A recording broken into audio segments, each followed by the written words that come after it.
nothing big. It's just that we did a little something for a recording, right? Excuse me? I don't know about the name dropping. It's fine. We did something for. This isn't even good content, regardless. But I'll be the judge of that. she passed her one of her jobs. There was some test that she took to become a licensed, I guess, salesman is the term. Salesperson. So now she can. Saleswoman? Salesperson. Yeah. So basically, the job she's doing, she can get full commission for whatever sales she makes. She was studying for a while for it, so.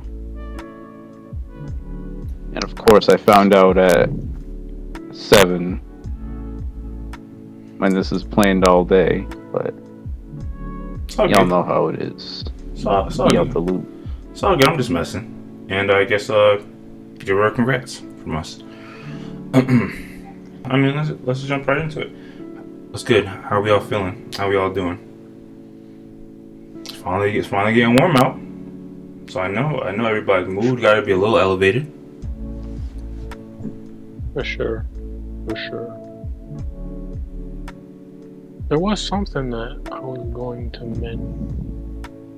It's slipping my mind right now, but we'll get to it. It'll probably come to me. It's all good. Got my tax returns. Waiting on that stimulus. Oh yeah, stimulus. Once I get all that, it's going straight to the stock market. Tax returns. A lot of people eating right now. Yeah, I guess. I guess before we jump into things, what are y'all doing with y'all little stimmies? Are we getting one? Yeah, I'm gonna be honest. I'm not sure. No brag, but if they go based off last year, I might not be eligible for it. I'm not 100% sure I'll be getting one. Yeah. I didn't even get one last year. I'm assuming I'm getting one this year. The IRS is, or whoever's responsible for divvying out money, they're not kind to single people that have no kids and that make a certain amount of money, which is fair, I guess. But at the same time, I don't bet on I mean, it's not about betting. If you get a quick little 14, what are you doing with that? leaving it in the bank. You're supposed to use that to stimulate the economy. We'll go pedal shopping, guitar pedal shopping. We could do that now. I mean, that is. We could do it after too. I guess that is interesting. It's kind of boring. Come on, what's all the?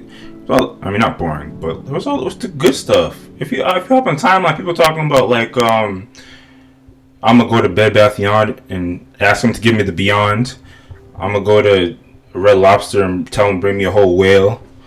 I'm gonna go to freaking the dealership. Was a Sephora and ask for Rihanna. Yeah, exactly. Like the timeline's having a blast with their stimulus money. Y'all talking about stocks and pedals? Come on. Oh, I'm not. It's not responsible. I'm about to dump that into options that are expiring in 2 weeks. Either multiply it by 5 or lose it all. All right. You already know how it is. It's not a stocks podcast, and I don't. If you are listening to Said 2 sentences. Relax. and if you are listening to this, don't take advice from us about stocks, or do. I don't know. Yes. Don't. In all honesty, it would probably go into my portfolio as well. But neither here nor there. Dang, y'all are trash. My responsible portfolio. Y'all are trash. But it's whatever. I'm always pro. Meanwhile, Spend. you didn't say anything. Wow. Get that. Yeah, I thought we'd just skirt by. You're supposed to All right, let's hear it. Better be something good. You're Talking trash. You're supposed to let me skirt by. That's the MO. No, I mean, I like trashing on y'all, but I'm gonna do the same thing. I'm just gonna, it's going in the bank. I'm not gonna, what the hell am I business by? You know what it is? No, you're gonna buy a pair of sneakers. No, I was just about to say, that $45 hat. So there, snitches, huh? So I was gonna say there was somebody called Lil Heat, and this is not a topic, but somebody I don't even know who it was. I just saw multiple people recording and get pissed. Somebody was on the timeline talking about if you call the stimulus check a stimmy, you're 100% probably gonna spend it on a pair of sneakers. And then a lot of people came at him because he was kind of being not old. What's the opposite of overt? Covert. He's being covertly racist. But I saw that, and whenever I see stuff like that, I just think it's like bait. Because why would you say stuff like that in 2021? But I also thought, I mean, I'm probably gonna buy some. Like, there are mad sneakers I want to buy. It's hey man, and like you were saying, I probably would buy them regardless. But now I can feel even less guilty about it because this is extra money. But yeah, salute to everybody getting into the stimulus check. While I never like to tell people I spend their money. You know, obviously, it is in theory supposed to be some type of aid because we're still kind of going through a pandemic. So, use it responsibly if you want. All the same. Yeah, unless there's anything else to get off our chests, off our hearts, let's just jump right into it. Let's pull up that first topic, Ace. Okay, so this is actually something that's been on the little topic sheet for a while now. So actually, let's get to it. Better sooner than later. And when I first heard this story, or when I first saw this headline, no, actually I was gonna say, and even though it's been out here for a while, I feel like a lot of people haven't heard this story, so you know, it's still it'll be fresh to some people. But anyway, when I first saw this headline, admittedly, I'm gonna be honest, I didn't see anything inherently wrong with it. And just to read it, the headline is Costco pulling products allegedly made with forced monkey labor. And now I know some of y'all are thinking, how could I not think anything wrong with that? But it's fine. We'll go through it a bit. But there's also a video, so I guess let's play the video of it. Is there audio? I forget, but let's play it. This is Kulap, one of countless monkeys trapped in Thailand's coconut industry. PETA Asia investigators have uncovered shocking abuse of monkeys on farms in Thailand that produce coconuts for export around the world to be used to make coconut milk, yogurt, oil, and other products. As you watch this, enslaved monkeys are suffering. This is the dark side of Thailand's coconut industry. Monkeys like Kulap are abducted from their homes in nature, where they live in large social groups. They're kept chained and isolated on barren, dirty farms with very little opportunity to interact with other monkeys. Many go insane. How they do the monkey go insane? Intelligent, social animals are treated like coconut-picking machines. Alright, it's not a documentary, we get it.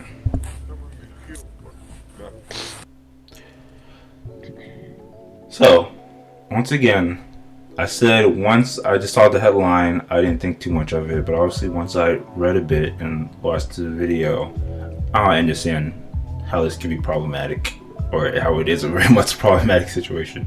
Because the first thing that popped into my mind is, I mean, do the monkeys naturally pick the coconuts? And if they do, what's... Yes and no. They train them. I'm pretty sure if you were to go into the wild, you see monkeys messing with the coconuts. Yeah, no. They probably do, but they say in the article, like, they train them to do. By the way, we do exactly what they need. By the way, we train dogs and cats? ?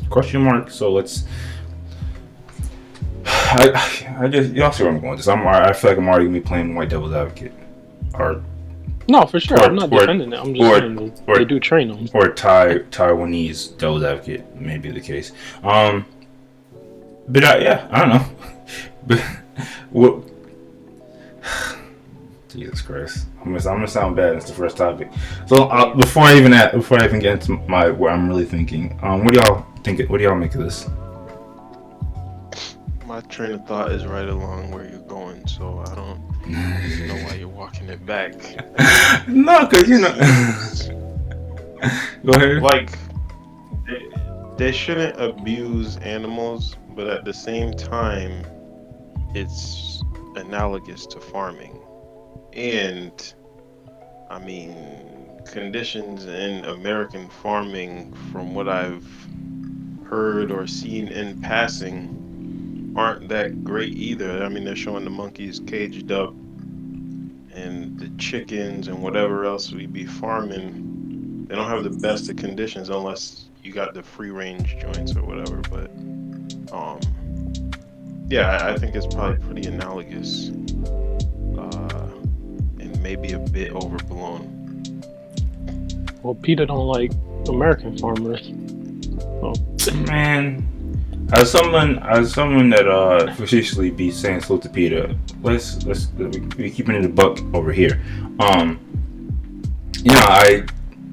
pretty much in line, and I guess where I was kind of further going with my questioning is like, not that I'm against it, but I don't mean to get too scriptural on the first topic, but I mean, I feel like animals in general there's no problem with them being for human use. I guess that's the way to say that, although people probably would have a problem with that as well. Yeah. I mean, it's either going to be monkeys or do y'all agree with children. That, or am I bugging? Children? Oh, let's. Jesus, I thought I was going to say the child labor is a huge deal and massive part of the industry as it is. Yes, we understand that, but let's just focus on animals for the time being. I'm saying in this case, it's not good to mistreat the monkeys, but if they said, okay, we're banning all monkey usage, the people that are doing the manufacturing, they're gonna find some way to get this work done, so they're just gonna get kids in the monkey's place. We're starting off with some grim stuff. I guess yes. Hey man, it's real. I guess yes, you're right, but they're not gonna be climbing them trees themselves. They're gonna get them young kids and tell them go to work. I understand what you're saying. I just don't like the fact that we're starting off with we got to do this evil thing, or else there's gonna be another evil thing. I'm not okay to kind of walk it back. It's not the best justification, but I mean, if the monkeys weren't being mistreated, I know technically it's kind of different since monkeys are considered intelligent and farm animals less so. But that's what I was gonna get. Is this a big problem because monkeys and humans, or we really think monkeys? Yeah, that's the main reason why people got a problem with it, because people relate to monkeys and all that. But dang, I mean, and plus this says that Costco's pulling their products, but they're not actually doing anything about the labor. I didn't read the article. Presumably, if they're not getting paid, then they might change their practices. Yeah, it's not on Costco. Tell me Walmart ain't snapping up all the stuff. Oh, Costco, you ain't gonna sell that, bet. Well, let's not make assumptions. That's possible too. Let's not make assumptions, but I don't think it's Costco's responsibility to stop the treatment. But yeah, if they stop buying from these sellers, then it could invoke some level of change. I don't know. But yeah, I mean, to put in my 2 cents on it, I don't know that it's necessarily an intelligence thing, and I just really noticed that it's all Peter Asia type stuff going on. So PETA, yeah, PETA doesn't care. PETA doesn't like anybody doing anything with any animal. And I think that's what I'm saying. Take PETA out of the equation, if you will. Is this take PETA out of the equation? Yeah. I mean, do we see this as a wrong, right, indifferent? No, I think the baseline, the fact of the matter is they're calling it forced labor, forced monkey labor, but all animal labor is technically forced because I see what you're saying. Sent from the animals. And so it is a little bit weird the way they word it and the way they characterize it. However, and it could that could be because these are monkeys and not horses. But as far as the inhumane stuff, that's no good, obviously. But yeah, at the end of the day, I think animal labor is fine. So is even in some cases, or has been necessary for thousands. Yes. Whether it's as necessary now is debatable, but yeah, Thailand, these people, I'm sure they don't have, or they don't necessarily have the resources to be paying everybody good wages, and they want cheap labor. So capitalism is bad. By the way, just I don't know how much you gotta sneak that in there. Capitalism is bad. I don't know how much it costs to maintain the monkeys however they do, but I would imagine it's cheaper than paying employees. So, I get it. I think they're just going about it the wrong way in terms of how they treat them. Yeah, no, I think. How about I say salute to you for being the voice of reason here, because you said the most legit thing, I think. Yeah, I mean, honestly, if you are going to use animals, you should be treating them as best as possible. But then that kind of gets a little subjective. I think the biggest thing is the treatment. Cause and that's a really good thing you mentioned, that there really is no such thing as forced animal labor or consensual animal labor. It's all just using animals. All right. If you knew, and there's another thing I was going to ask about this, but if you knew that, and I guess it'll come back to the treatment, but if you knew that a product you were buying, the company was using some type of, it can't even say inhumane. Did they say inhumane in that video? But anyway, if they were using some type of label like this, would y'all continue to support, or y'all would have to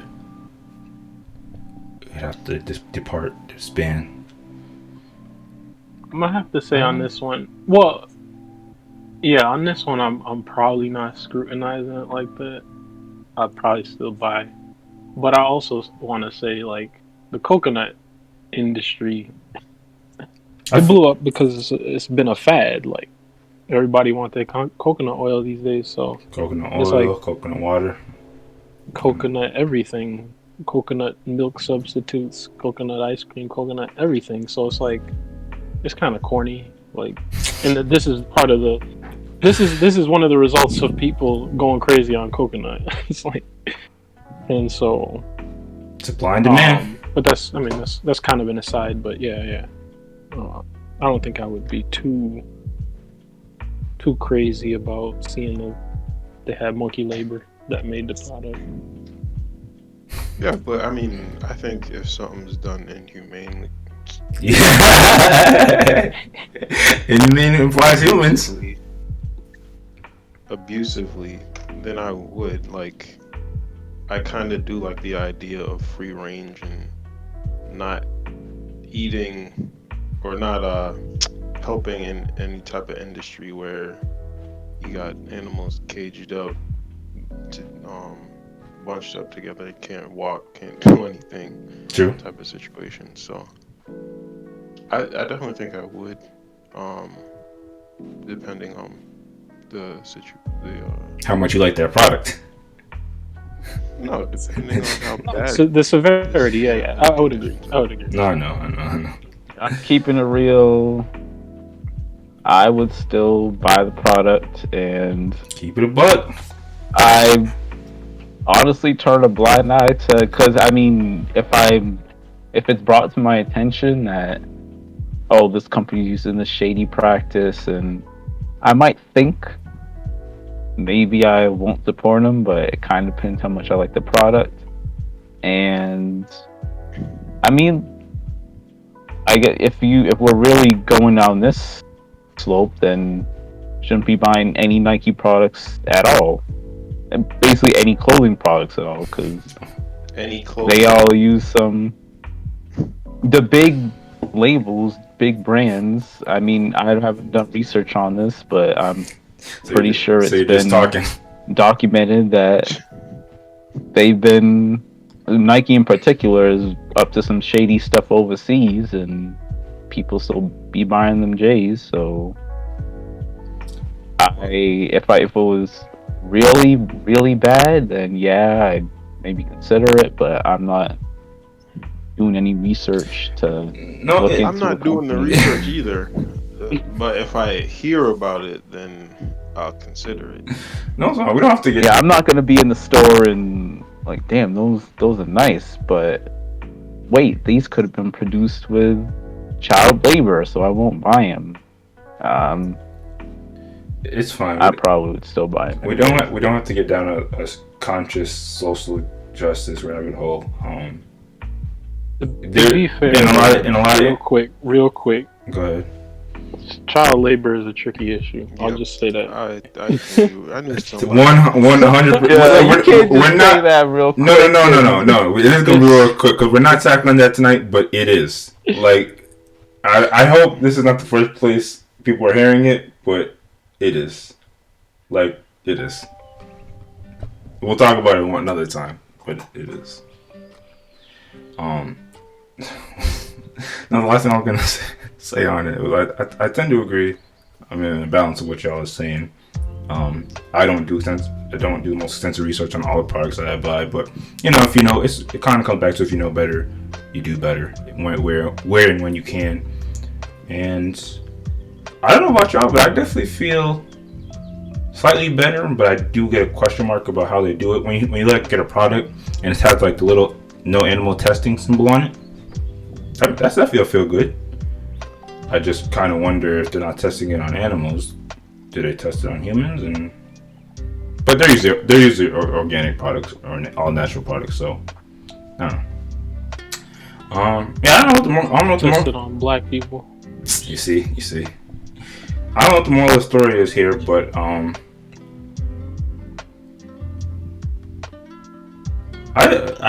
to the monkeys. Well, I don't think these monkeys are having the greatest of time, but yeah, I don't know. Treat animals with some level of respect, right? I don't know. It's weird. We need rules. We need a rule book on animal labor.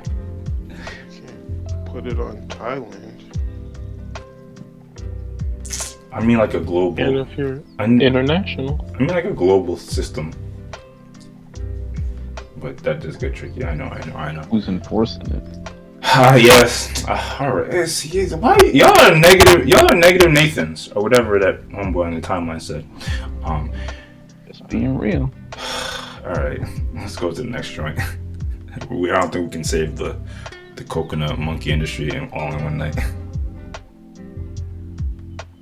This is the next joint? Oh my god. I don't even know how you intro this. We're all familiar with the Papa John saga, or somewhat, right?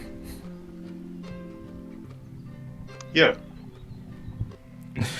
I don't know what spurred this interview.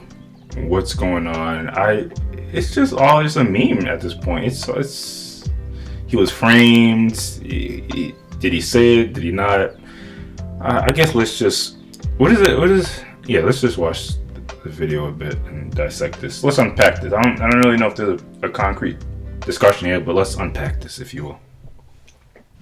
Take me back to a few years ago when you start to see these headlines coming out and smearing your good name. How did you feel at the time when you were seeing these headlines?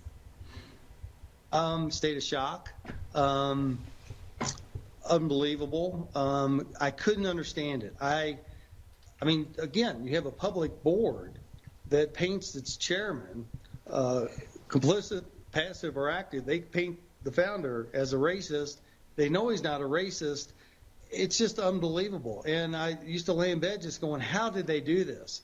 And we've had 3 goals for the last 20 months to get rid of this N-word in my vocabulary and dictionary and everything else because it's just not true.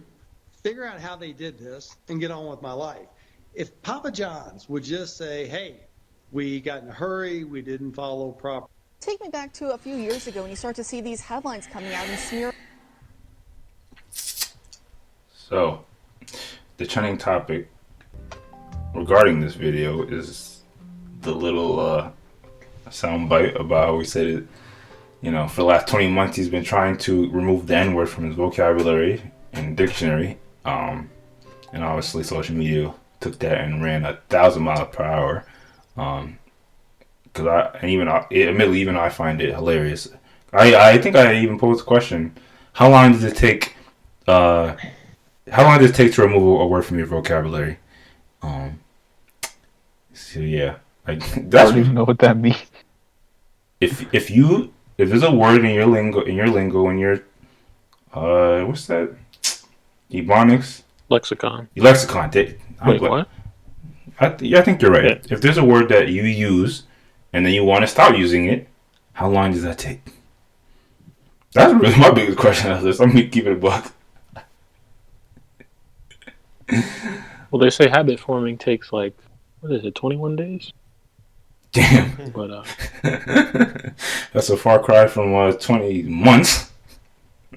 So perhaps habit breaking takes the same amount of time. I'm not sure.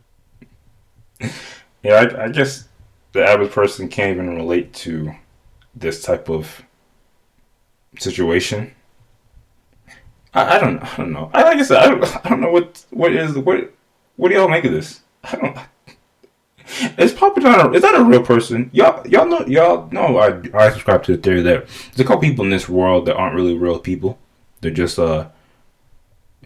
figments and ideals, by the way, and sometimes even androids. I think Papa John might be one. Kawhi is another one. But yeah, what do y'all make of this? Why is this happening? Honestly, I think they're being a little too harsh on the dude because I think we discussed it before briefly, but he's kind of being misinterpreted what he's saying. Yeah, this one. But I can't. What? Actually, I don't remember what the controversy was. Did he actually say the word? The story is he said the N-word, and yeah, from there it's just like. No, but I'm saying, did anybody record it, or did we hear him? No, I don't think so. Actually say it? No, I don't think so. I think people said he said it. And has he always said he didn't say it, or has he just been? I don't saying he was it. Yeah, no, I think he's claimed his innocence. By the way, none of these are facts. If we're wrong, please correct us. But yeah, I think he's always said he's innocent. But that's interesting. But if somebody says I've been for the last 20 months trying to get a word about my vocabulary, I mean, you're caught red-handed there. I think that's misinterpreted then.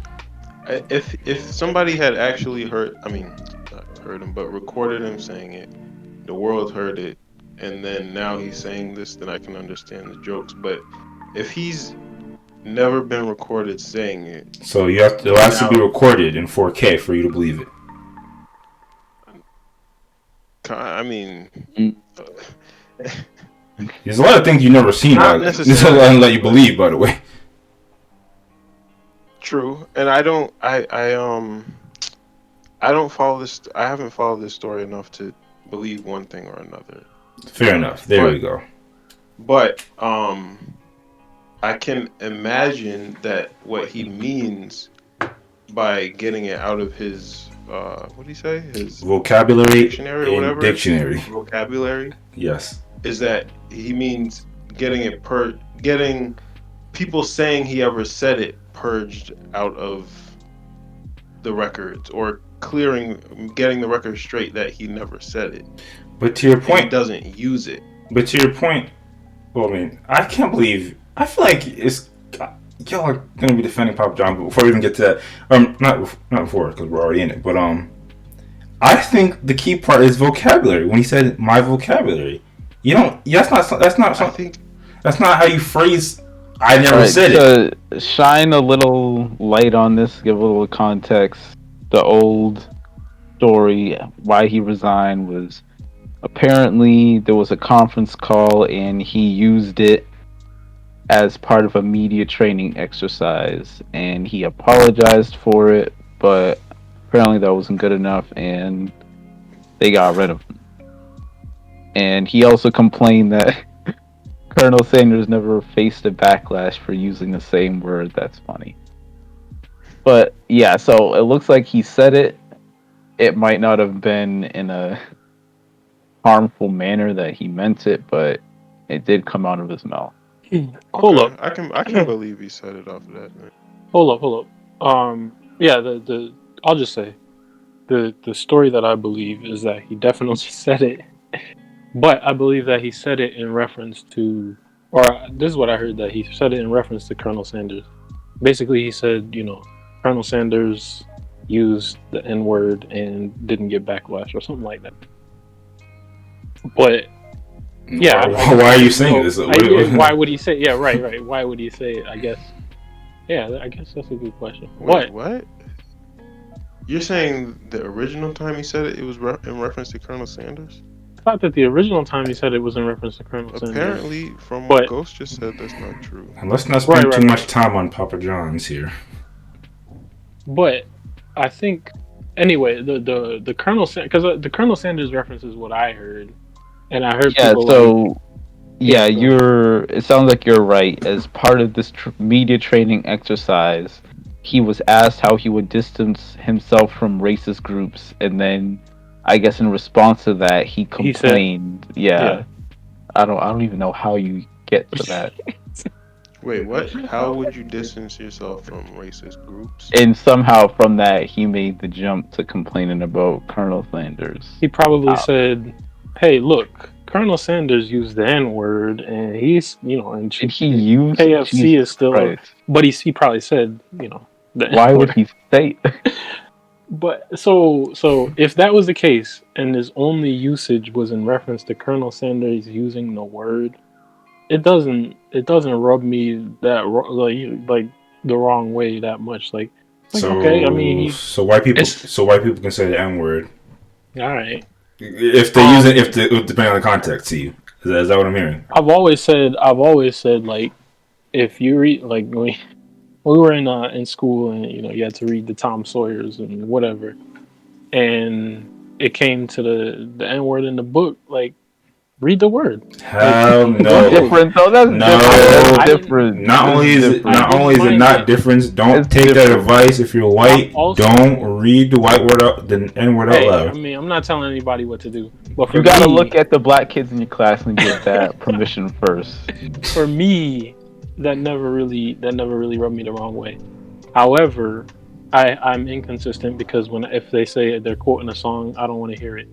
But by the way, like I admit my inconsistency. I mean, I guess you gotta give credit for. No, go ahead. I was gonna say, I guess you gotta give you credit for admitting it. But yeah, like if you give somebody an out, if you give somebody an inch, they're gonna take a mile. What's the difference between That's fine. But like, there's audiobooks too of these books, and I'll listen to the audiobook. It don't make me flinch that a white guy's narrating the book. Man, when we watched, it is what it is. When we watched that not remake, I don't know what it was.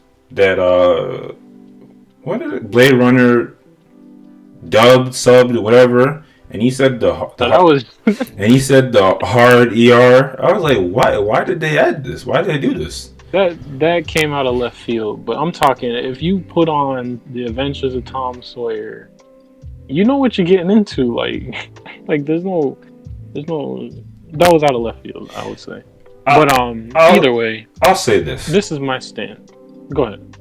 Because we're not gonna go. We're not. This is not our platform to have the can white people say N-word conversation. I think if you are not, I was gonna say if you're not black, but if you are white, specifically if you're white, do not say the N-word in any form in this day and age. If you're reading something, if you were reading something back in the 90s, early 2000s, there's no need to retroactively dig that up. In this day and age, there's no reason to say it, because it's just you're putting yourself in a position that you don't need to be in. It's not wise. It's foolish. Don't say it. Don't do it. But do you? I mean, that's general advice. But do you have a problem with them saying it particularly? No, because I subscribe to the not theory, but the mindset of I wouldn't want anyone to tell me I can't say something, so I would not put that on somebody else.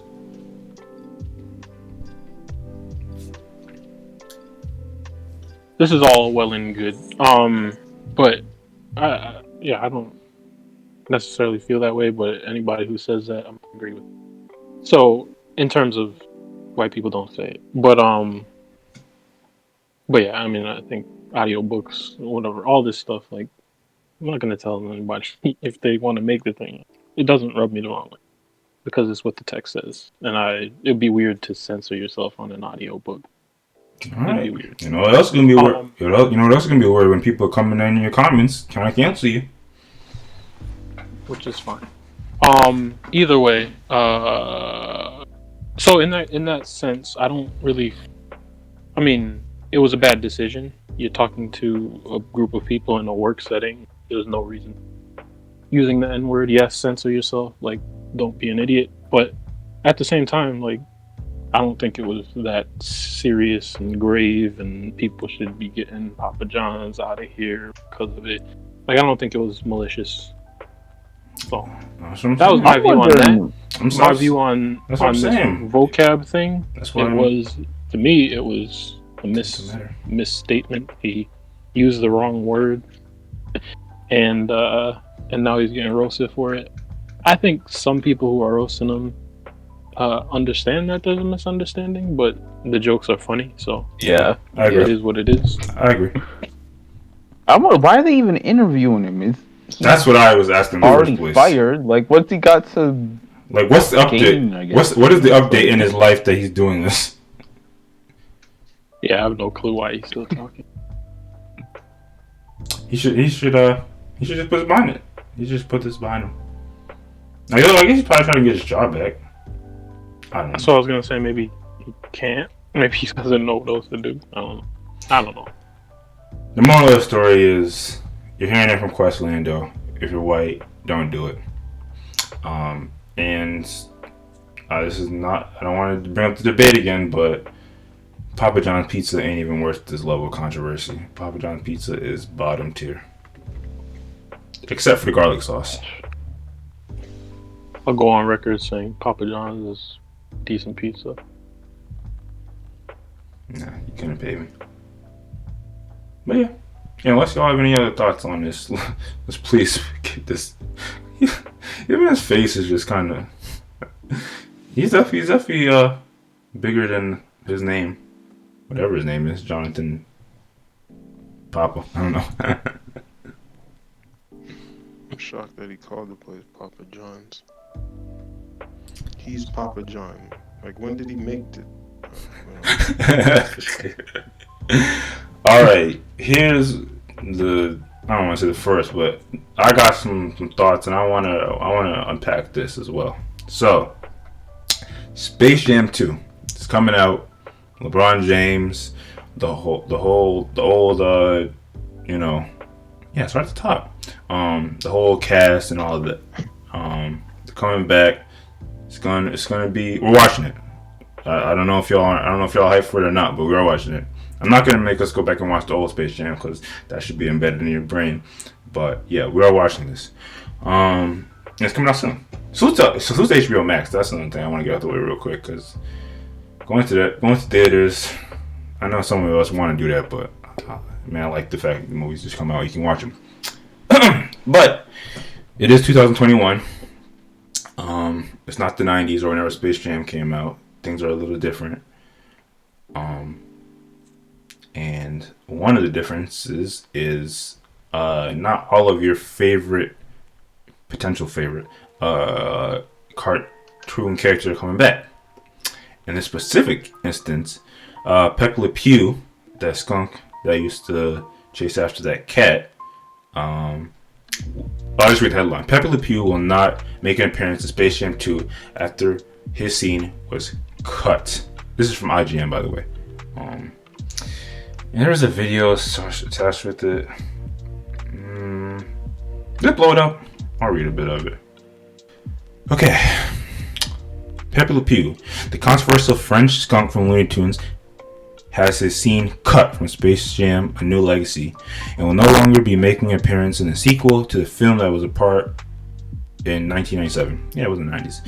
As reported by Deadline, there was a hybrid live-action animation scene that was shot in 2019 June and featured both Pepe Le Pew and Jane the Virgin actress Gracie Santo.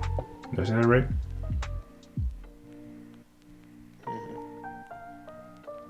This particular scene was filmed by Space Jam: A New Legacy's first director, Terrence Nance, yet was cut by Malcolm D. Lee, the replacement, before the scene was even animated. The scene in question described as follows. Pepe was set to appear in a black and white Casablanca-like Rick's Cafe sequence. Pepe, playing a bartender, started hitting on a woman at the bar played by Santo. He begins kissing her arm, which she pulls back, then slamming Pepe into a chair next to her. She then pours a drink on Pepe, slaps him hard, sending him spinning in a stool, which is then stopped by LeBron James' hand.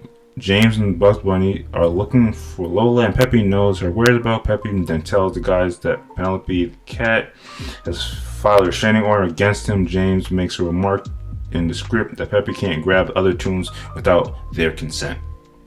So basically, it sounded like they were trying to use his character as a vehicle to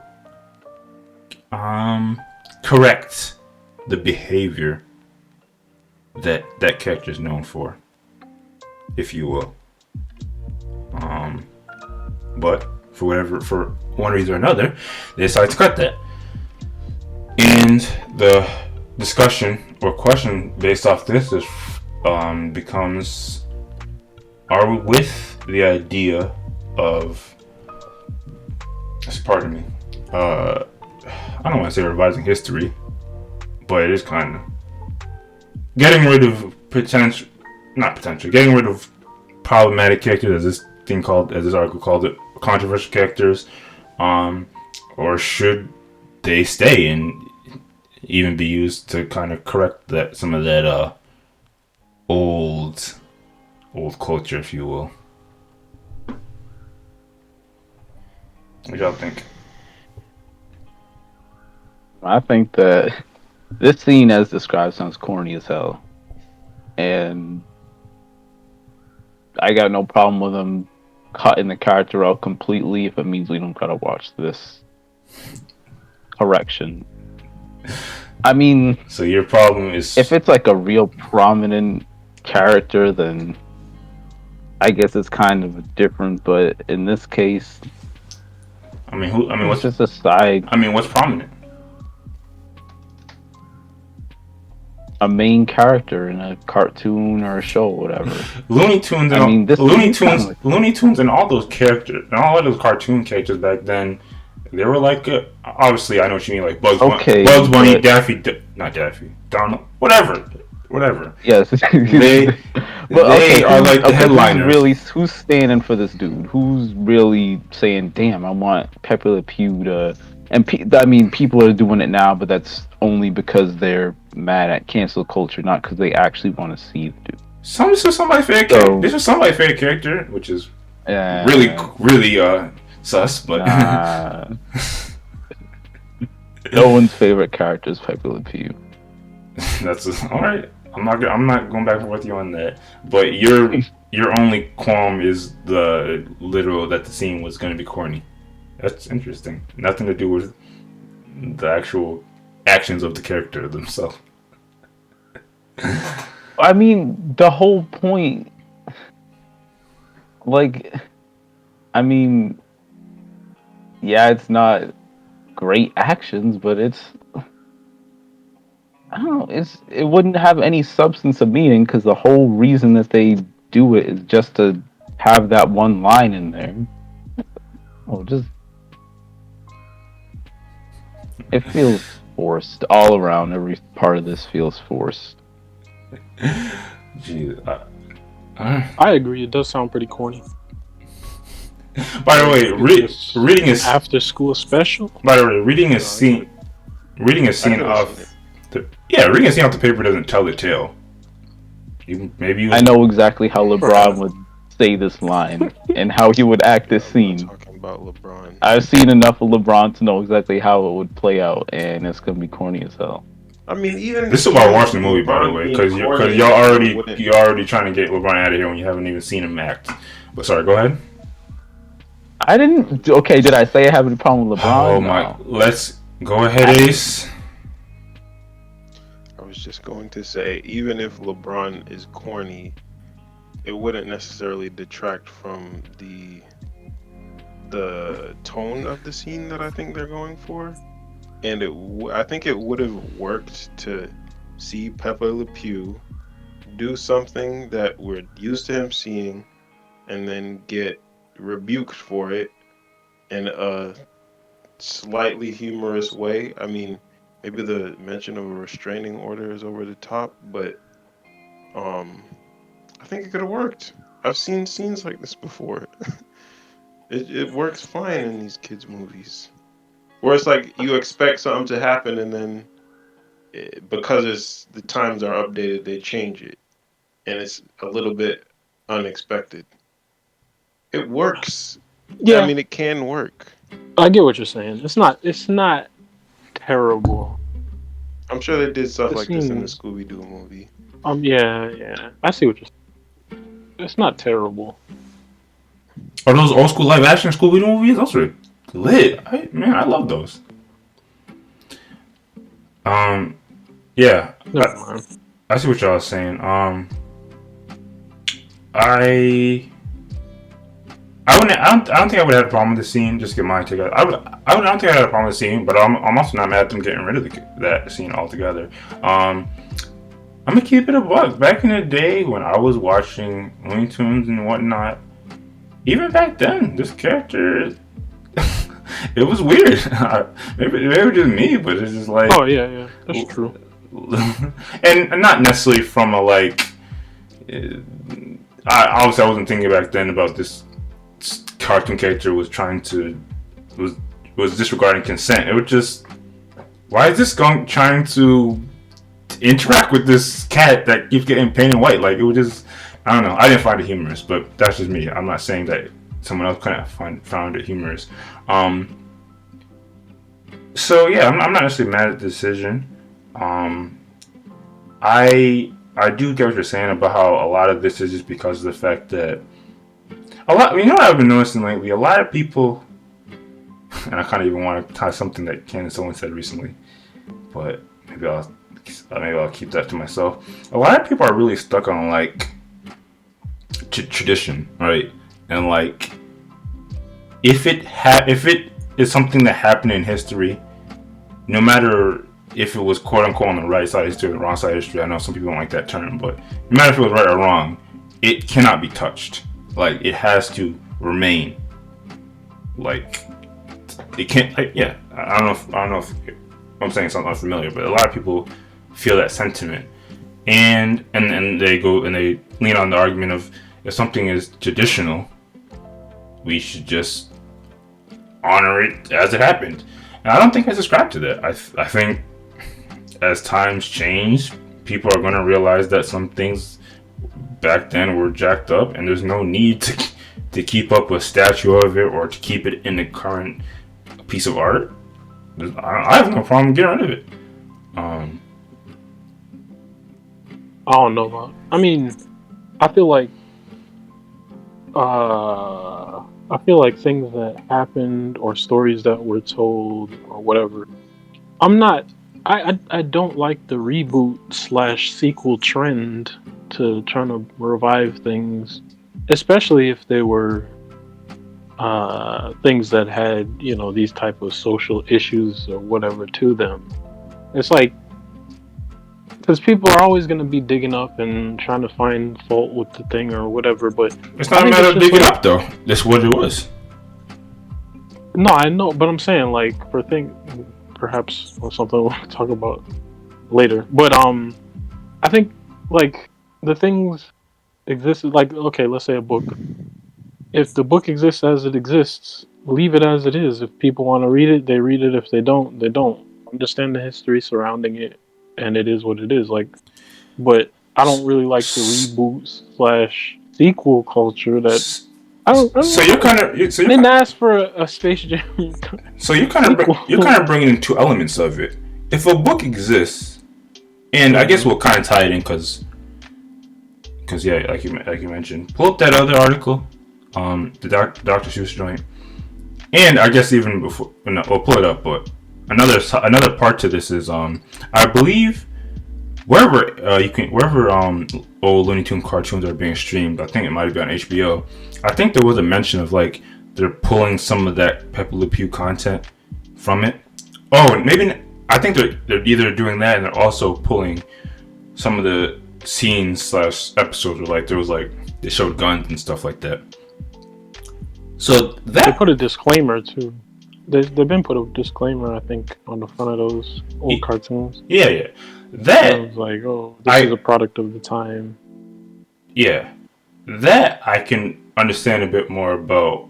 Maybe we shouldn't touch that because that was the content that was made around that time. It was, even if it wasn't right, it was acceptable for that time. But if you were creating something now, even if you're referencing that thing, if that thing was a problem, you don't have. There's no reason to. You don't have to include it. And you're saying, you're saying nobody would. I mean, you're saying that, or you weren't asking for a reboot. I mean, that's cool. But a lot of people were. Space Jam was one of the biggest movies. This might be a top 100 movie of all time. It's the legacy of Space Jam is. I don't even got to get into all that. I feel like the better a thing is, though, the more they should just not reboot and not like you can watch it again. Like what I'm saying is that's not happening. You're bringing something to the equation. I get it. Somebody just wants money though. Like that's just my. You're banking on it being, or something like you're banking on it not being good when it could be. I don't care if it's good or bad. I don't necessarily like. I mean, I understand there's always going to be stuff you reference and pull out from you know, historic stories and all this stuff. It's just, I don't know. You have a problem with the Blade Runner sequel? That's a good point. No, I didn't. I didn't. Sound like that. But you're inconsistent in a couple of things. That's fine. I'll own that. But no, and in general, like I said, I don't like the idea of it more than the execution of it. Sometimes it works out and it's good, but like I feel like if something hasn't had a sequel in a few to like within like 10 years, I don't really understand why you'd make a sequel. And then if something hasn't been at least 20 to 30 years old, then I don't understand why you have a reboot, which I guess this satisfies that. So, by the way, it is what it. Well, no, it doesn't satisfy. And obviously, it's not the main point of why we're talking about this, but it's not always about money. A lot of people have been asking for a sequel for years, probably since the first one came out. Just because. Yeah, and to be completely honest, you're not gonna like me, but Space Jam isn't front of mind as far as what the story was, how good it was, all that for me. That's fine. I was probably. We're not a bad people on. Too little and probably didn't watch it enough. But yeah, I mean, I remember liking it, but not much more beyond that. So I don't remember how nicely it set itself up for a sequel or not, or all this stuff. So that's fine. I'll say that. Movies like Space Jam, they're so big, it doesn't matter if some people don't even like it. What are you saying, Ace? I almost remember something that in the movie that implied there would be a sequel, but I might just be making that up in my head. I don't know. Which is fair. Like I like intentional sequels too. Like I like movies that set themselves up for a sequel from the beginning, not just because it seems less like a money grab. Like, oh, if it did well, then that's just the studio's just gonna be like. That's just so interesting that I feel like y'all. I don't know. Maybe I'm mixing up y'all views, but the fact that that's even a thought in your displeasure to things is interesting.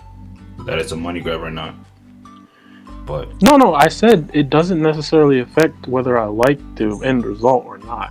I'm not talking the idea. I'm not talking about the result. I'm talking about the idea that's even a. But again, whatever. It doesn't. But I'm saying it doesn't necessarily factor into my enjoyment of the content. And like I'm not talking about the content. I'm not talking about that. No, what are you talking? I don't understand what you said. This point that you're bringing up, it's interesting that it's even a thought when we're talking about just it coming to existence. That's it. Okay. I don't know. Well, he's surprised about your thoughts on sequels. In terms of the fact that he's surprised that it came up in conversation about Pepe Le Pew? No. Oh, okay. All right.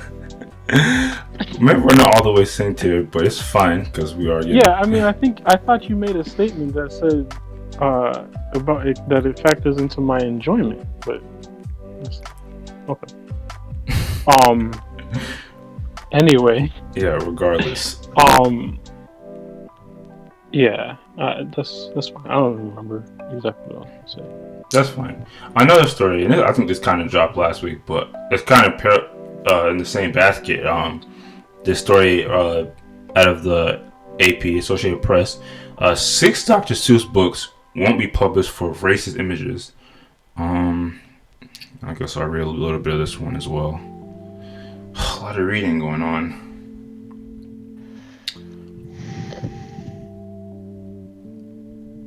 Blow that up a little.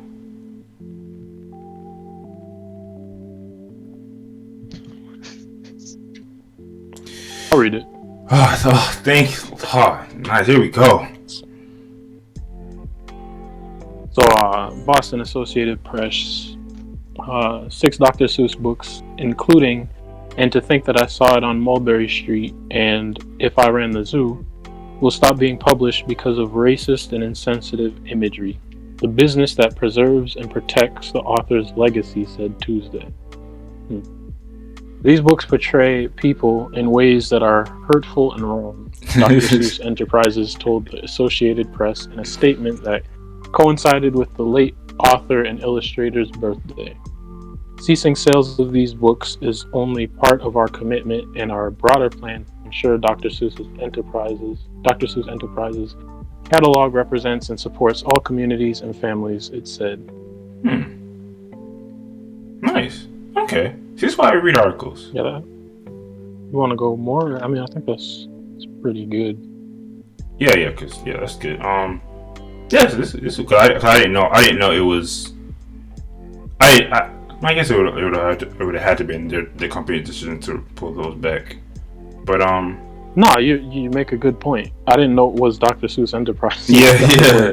We're gonna take these off. Yeah, no, that's a good point. Yeah, this is interesting. As yeah, I don't want to specifically pick on you, Ghost, but as some of us here don't like the aspect of cancel culture, does this kind of the fact that the company made its own decision or decided to pull some of these make his story a bit better? I have no problem with them making that decision. I think it's interesting how people are pissed about this when the whole thing about cancel culture is digging up someone's past and finding some shady stuff. but they did this preemptively without anyone comment on it before, and people still got issues with it because they didn't get to do it.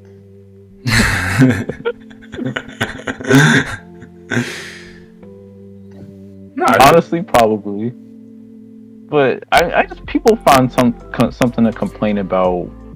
Like if someone had pointed this stuff out and the company was forced to take it down after that, then people, I just don't. There's no distinction between or consistency with about what people get mad at, what people are okay with, and no, it just falls back to like the damned if you do, damned if you don't. Yeah. Like they did what you're supposed to do theoretically in finding it and getting rid of it because it's not, I guess PC is the term to use, and people still found a way to have issues with it. So, well, I mean that's the thing, and you can't win. Like I think I mentioned before, I don't necessarily get why they did this, because again, I guess they're saying they won't continue to publish the books, so I guess maybe that is acceptable. So I guess they were trying to get out in front of it, and it backfired. I was just gonna say, I don't think it backfired. I think it's a net good in the eyes of the public. But I was just like, that content. I mean, I don't know. Well, of course, we all read Dr. Seuss books back in the day, but I don't know when those books were specifically made.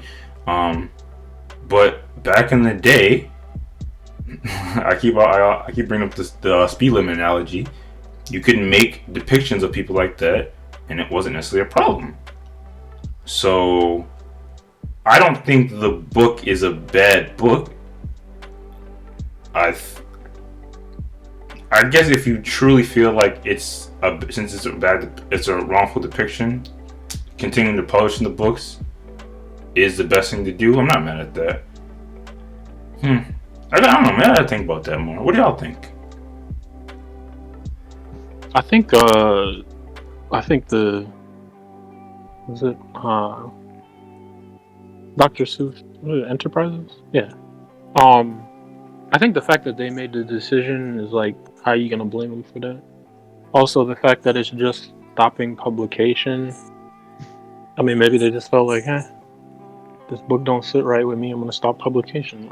Yeah. And they said they don't want his image to be viewed in a certain way, which is, I mean, it's his organization. Well, they're supposed to represent him, and if they want to paint his image in a certain way by stopping the publication of the book, I guess that's fine. If they were going to clean up the book and try to peddle it as the original, or kind of erase the history, it'd be a kind of different story. And I probably wouldn't be with that, because you couldn't get the true story. Like, you couldn't see the actual things that happened if you wanted to see him for who he was and what he did. And also I did watch a video on him, on his art and stuff, and I guess he was like, he had some kind of anti-Japanese comics and stuff that he made, and then I guess later in his life he kind of changed his views. And so I mean, if you look at a person for the sum of what they've made and put out in their life, there's going to be things that they might change their opinion on or whatever, and might not represent them at the end of their life. So I mean, I get it in terms of an image thing. That's a damn good point. And I feel like all this content too, I mean, it's probably still available and will still be available online, as long as it's somewhere where you can still find the stuff and it's archived. And I don't think it's that much of an issue, honestly.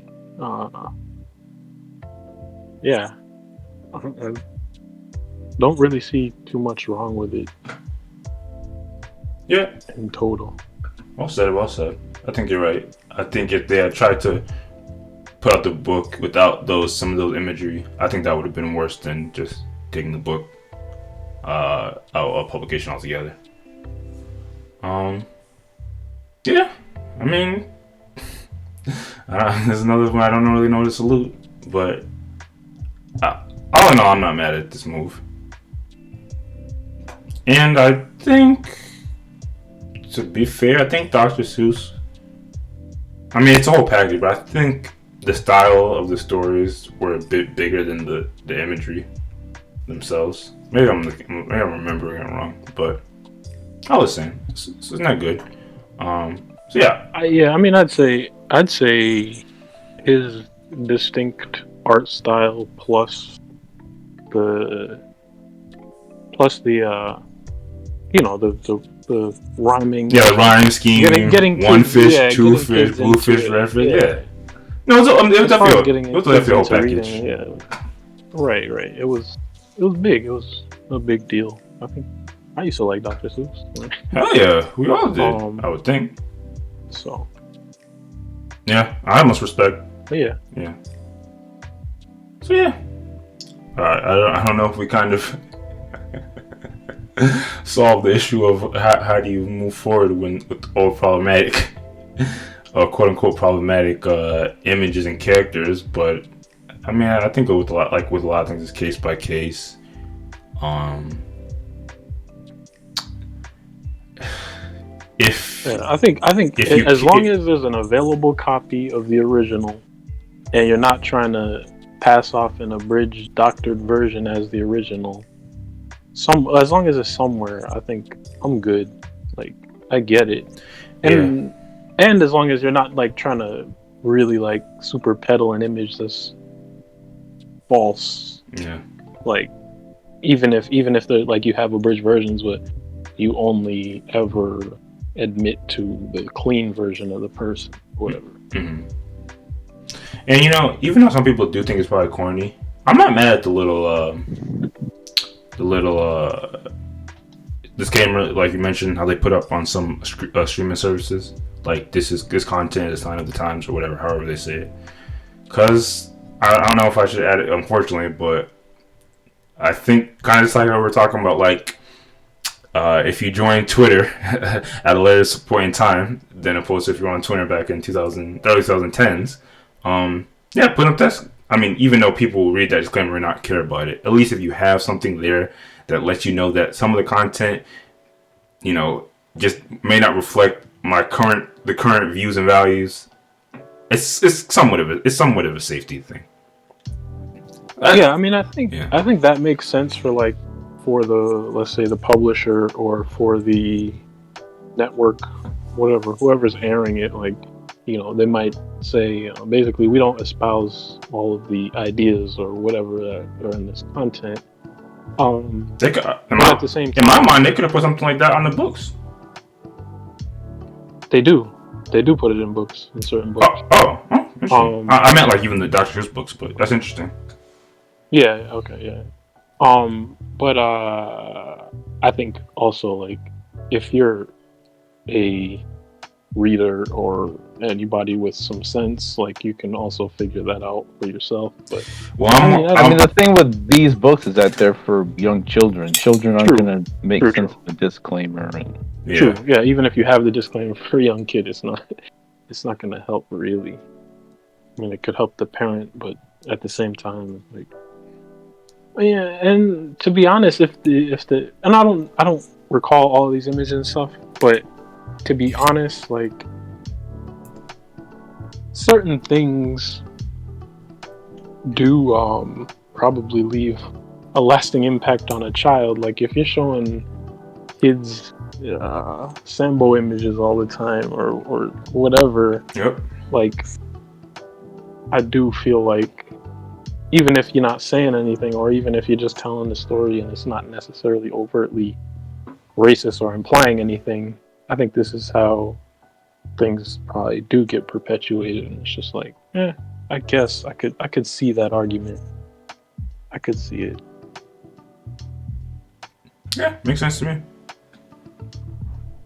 Yeah. Also, but at the end of the day, that should be the discretion of the parent too, like what you're showing your kid. Very much so. Maybe that's the moral of the story. And if parents were responsible and the market dictated that people didn't want the book anymore, it would naturally go out of print because nobody's buying it and we're gonna keep printing it. Yeah, I don't know if kids are still reading Dr. Seuss. I have no clue. I feel like if I had kids, I'd put that in front of them.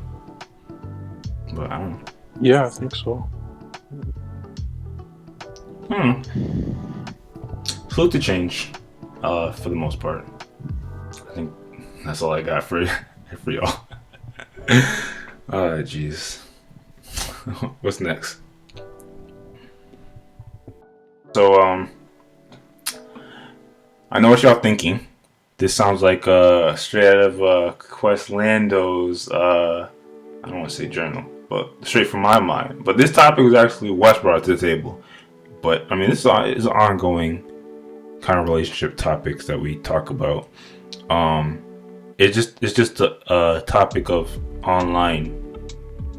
I think you might even say online dating. I don't know what online dating is, but meeting people online. And I don't necessarily have a story attached with this.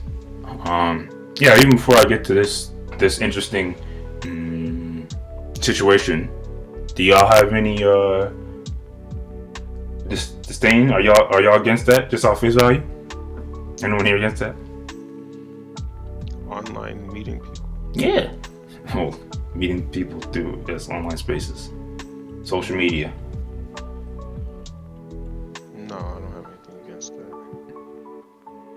Nope. Not as a whole. No. As a whole, no. Maybe like Tinder, a little less. I'm a little less okay with it, just for what it represents. But sliding the DMs on Insta something, no problem with it. You gotta make do what you got. Be resourceful. Okay, I like that. We're all on board, and slowly we'll get to the Tinders and the Christian Mingles of the world a little later. So, yeah, I mean, if no one's against it, I don't think there's too much to really, there's no devil's advocates to play here.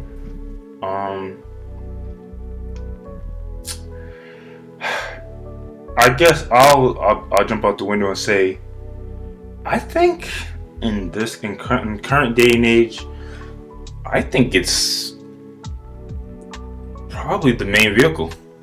I don't want to say it's important. I don't want to certainly during the pandemic. Yeah, then that's part of it. I don't want to, although even before. No, I know. But I don't want to say it's impossible, and obviously salute to everyone that does get to experience this. But I don't necessarily know how people are meeting IRL these days, and maybe that makes me sound. What's the words they use to describe people like that? Like a neat or whatever. But I don't know. I guess, do y'all have a preference? Because I guess by saying it's my preference is, I would absolutely. I think, yeah, absolutely. My preference is definitely in person. What? Wait, what was yours, Lando? My preference would be online. Your preference? Oh, okay. And because my preference is definitely in. What are you saying? No, because I don't know if I should. I'm gonna give a disclaimer at some point in time, but some of this is for content, so don't kill me too much. But so, whether people want to admit it or not, these are the scenarios I think of. You meet somebody. First of all, I don't know where you meet somebody. If you're like me, who's done with college and just goes to work, and outside I'd be outside. I was actually let me not jump ahead of myself, but for the main part, and I don't believe in trying to link up with a coworker, and especially not in the office space or the workspace. But So I don't know where you meet people for one. Two, if you do meet somebody, IRL, you are going off nothing but probably aesthetics. So you're already in a you're already in a suspicious state. I'm using a lot of S words, sorry. And I know people kill me for this. People, when I say people, I mean y'all. But I'm definitely on record. If you can see somebody's profile and just get a little hint, a little flavor of what that person brings to the table, or their person, or their character, that's a lot more. I think you have a higher chance of success rate. I think it's the opposite, because I think that what you're putting on, unless you're like scrolling through their Twitter, seeing all their little tweets, but for the most part, what you put on social media is what you want people to see, how you want to portray yourself in a positive light, and most of the time that's not how you actually are. Okay. And I mean, if you're meeting them in person, then they're still putting up a front in some shape, but you can kind of get a feel for them better, like to actually talk with them. And because if you're just looking through the Insta and seeing what they bring to the table, or how I think like Insta is a different story. Well, what other mediums are there? I'm grouping them all together. But I see what Instagram is notoriously put your best foot forward, to me anyway. I see what you're saying. I see what you're saying, Ghost. But you're not responding to what I'm saying about, because you're saying you can get a better feel for a person in person. How are you getting a feel for somebody that you don't know anything about? Talk to them and have a discussion. Like, you act like when you're attracted, or when you find somebody that you could potentially be interested in, you just automatically date them, or like you're gonna talk to them a bit. So it's comparable to looking at their profile. But if you're doing it online, there's no potential for any issues. Also, what do you mean? Wait. What do you mean issues? Yeah, what do you mean? There's no for any unwanted interaction, so to speak. Y'all are saying what are you what are y'all confused about? If you're at a function and you got a bunch of people, you don't know them from a hole in the wall. You gonna talk to everybody and get a feel for everybody? What are you talking about? How do you know who you can trust, who can have a conversation, or are you just going up to everyone having this potentially unwanted interaction, this unfruitful conversation, and seeing how that works out for you? Okay, maybe the very first initial deciding who to walk up to and initiate that. Y'all haven't even addressed where the interactions are happening, by the way. I'm giving you this whole. Okay, let's bring it back for a second. I think you said something that's very you, Lando, and I think the idea of an unfruitful conversation that's like a torment. Here we go. Is very much you, as opposed to I think a lot of other people who aren't so what's the word? Like I if I had a couple unfruitful conversations, I don't think it's that big of a deal. You know, you say that, and you're right. I'm not gonna even try to lie or hold y'all. That it is torment to have a. But everyone no one likes small talk. Everyone I've ever come across, they all hate small talk. Oh yeah, of course. So that's what I'm talking about. I like small talk. All right, here we go. All right, cancel what I just said. Small talk. I want to get to this. What's DMs if it's not small talk? I'm not. Who's hopping in DMs with small talk? Okay, how are you hop? Okay, man. Hold on. But I can tell you how I'm hopping in DMs. I can show you. I do want to say one thing, and it is interesting. I don't know if it's good, bad, or indifferent, but I've noticed that like there have been people, either I knew them in real life or I met them online in one setting, and then I get one of their socials, and for some reason it paints them in a slightly different light. And it's not necessarily just a put your best face forward type thing. It's like now I get a fuller picture of who you are. And it might be the combination of knowing them from one place and knowing them in another place.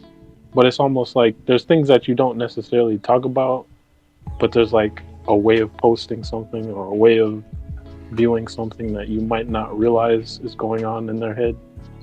It's kind of weird. I see what you're saying. I don't know if any of you can relate, but maybe not to that specific situation, but I think even more important what you're saying, knowing somebody, maybe just being a friend or a family friend or having some level of relationship with somebody, that's always going to be the best.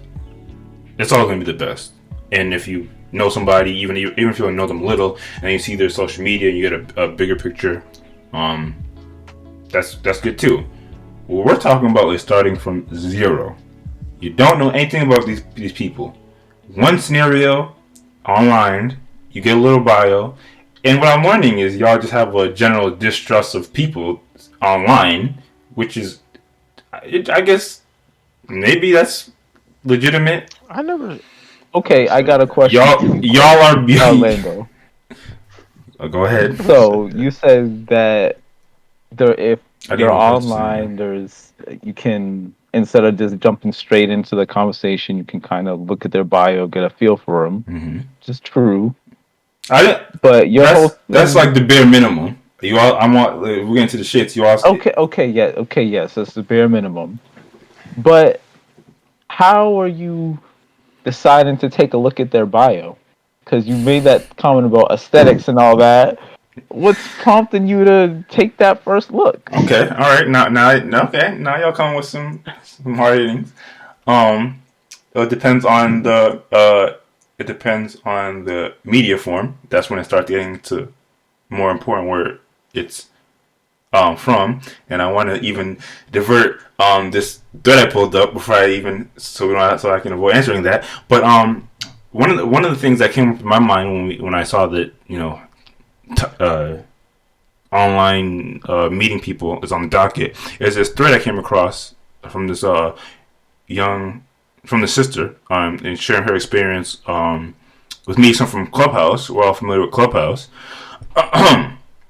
And I don't want to read word for word her entire tweets, but it's basically going on to how she's describing meeting her romantic partner on Clubhouse, and you go. Go ahead. No, it would be nice if. Yeah. I'm supposed to go? He's about to summarize it. Oh. I thought you were going to read it. I just said I'm not going to. I just said I don't want to. So we're just not paying attention. Okay. So yeah. And then zoom in a little.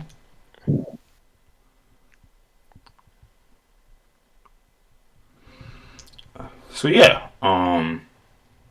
Yeah, she just goes on to describe how they were speaking on a panel on Clubhouse. I still come a bit tad unfamiliar with how Clubhouse works, but this story definitely gives me a little more interest in it.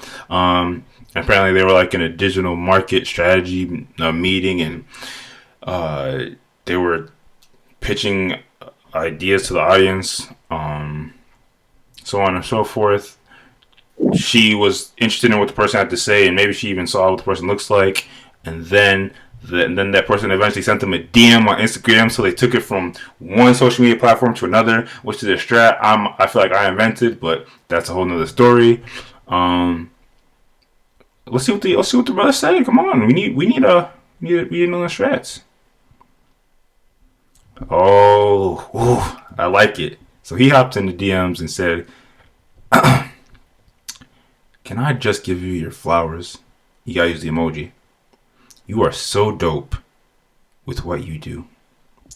I don't want nothing." You not read it like that, please. That's how the brother. Sorry. That's how the brother said it. "I don't want nothing. I just appreciate to always see you on the stage." That's Clubhouse lingo. I don't know about that. Oh, snap. And then keep going, and you know how she responded? Gave her the full digits, her whole number.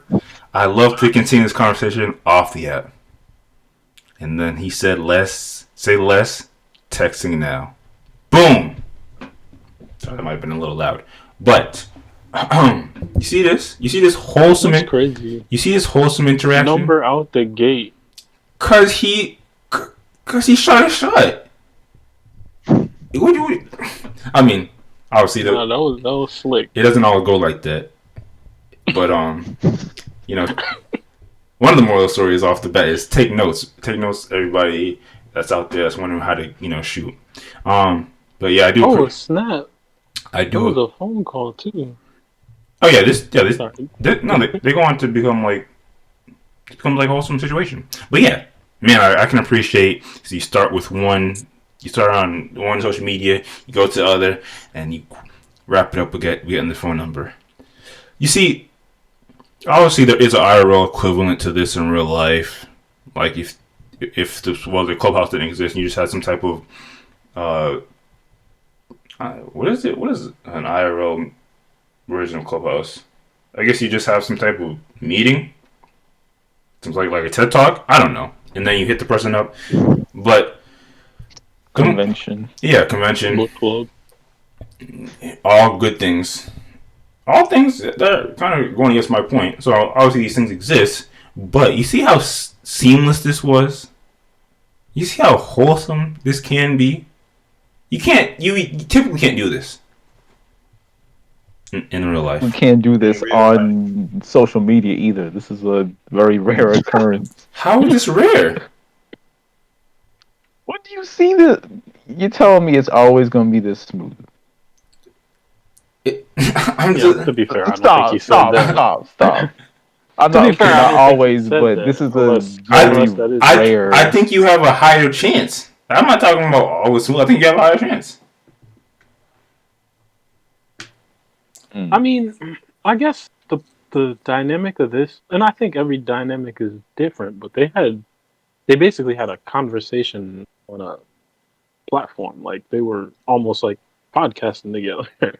is a way of looking at it. Hey, podcast can be the wave. But yeah, I mean, I think the fact that they saw how one another interacted with the group and how they shared their expertise. That was kind of the icebreaker. So to kind of go back, which I don't know if that helps or hurts. No, I was gonna say to kind of go back to what you were asking, Ghost. There's a billion different ways aside from aesthetics. Obviously, if we're talking about on like an Instagram, it's probably gonna be a little more geared to that. Although people might be having good captions.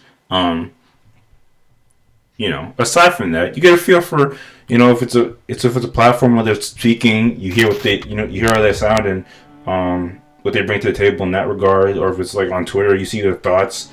It may be something you relate to some to that degree. Even on Facebook, you see what they're going through in life, see what their interest is.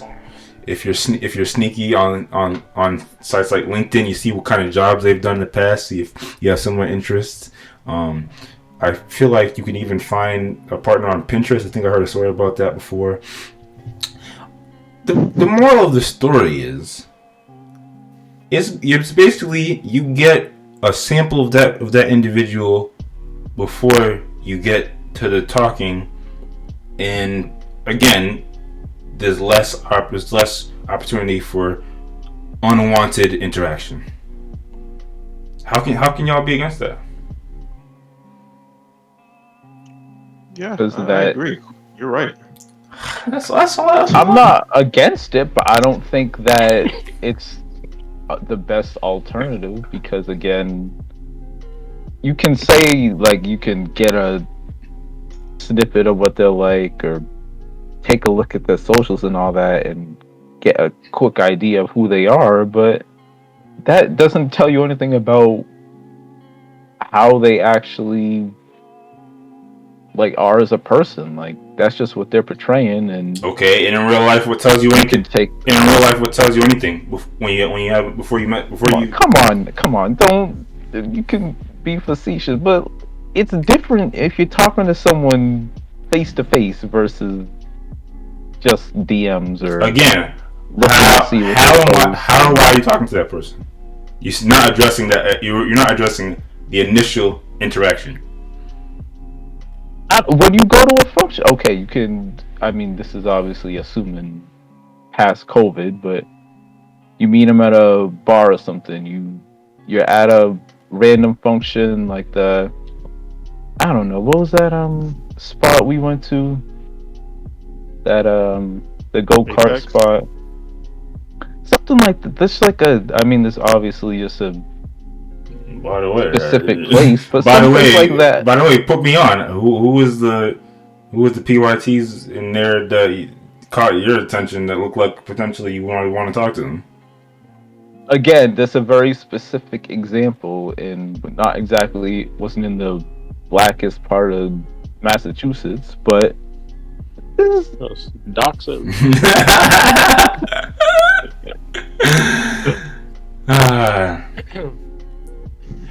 You don't even sound confident in what you're talking and what you're telling me. I didn't prepare a whole list of spots where you can meet someone. I didn't come into the podcast ready to do that. I mean, I sent out the topic, so you can't say you weren't prepared. Yeah, you didn't say exactly. The point is that you're being there's plenty of spots, plenty of places that you can meet someone in real life to. By the way, to not to be anything, but to say something. The in-person approach is a lot more stressful. Like, we're not gonna deny the fact that walking up to somebody without a doubt, and doing all that is quite a hurdle. And so that alone, I would think, is a point for online. Not that mad points for online, by the way. Not that it's not good to be able. Not that it's not good to be able to do that, but it is a hurdle, significant hurdle. And to Lando's point as well, he's right. Like, you don't really have anything to go on. You don't even know necessarily if this person is alone, like, or is single. Like, you might have you have cues online. I'm still waiting. If you have an account, I'm still waiting for Ghost to tell me what is an indication of wanting to talk to somebody, and what are you saying to them? And by the way, like you said, can be stressful sometimes. I'm not saying that I, particularly have that sentiment. Like you said, a person should be able to talk to another person, but I want to hear what Ghost specifically is, how he's breaking that ice. You look at okay, the initial approach is based on looks, how they carry themselves. So aesthetic, so lust, basically. Etc. Yes, exactly how it is on social media. As much as you want to front, This home. It's a whole example of a homegirl. She probably didn't know what the brother looked like, or besides for AV. Again, this is one example, and then I went out. She definitely knew what he looked like before this whole number exchange. And then I went on to proceed to say, again, through tweets or whatever they post, you get a better indication than what you're talking about. In this specific instance, yes. And how do you just disregard what I'm saying? You just throwing it out the window?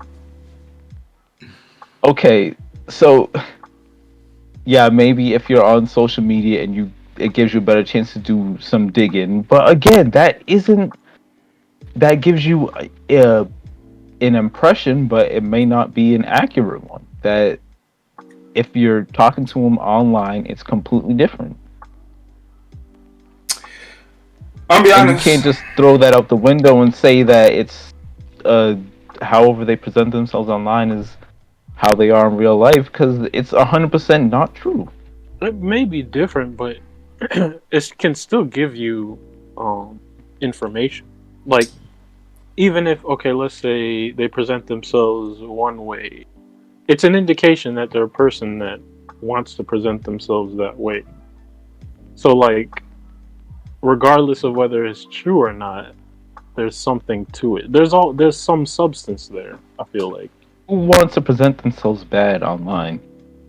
Nobody said bad. There's complexity. There's not just good, bad. By the way, like, as a general rule, people want. By the way, if you look at any of our, if you look at any of our social medias, we're not the. We're not the greatest examples. I don't think we're fake flexing online like we're something special. A lot of people are just what they are online. By the way.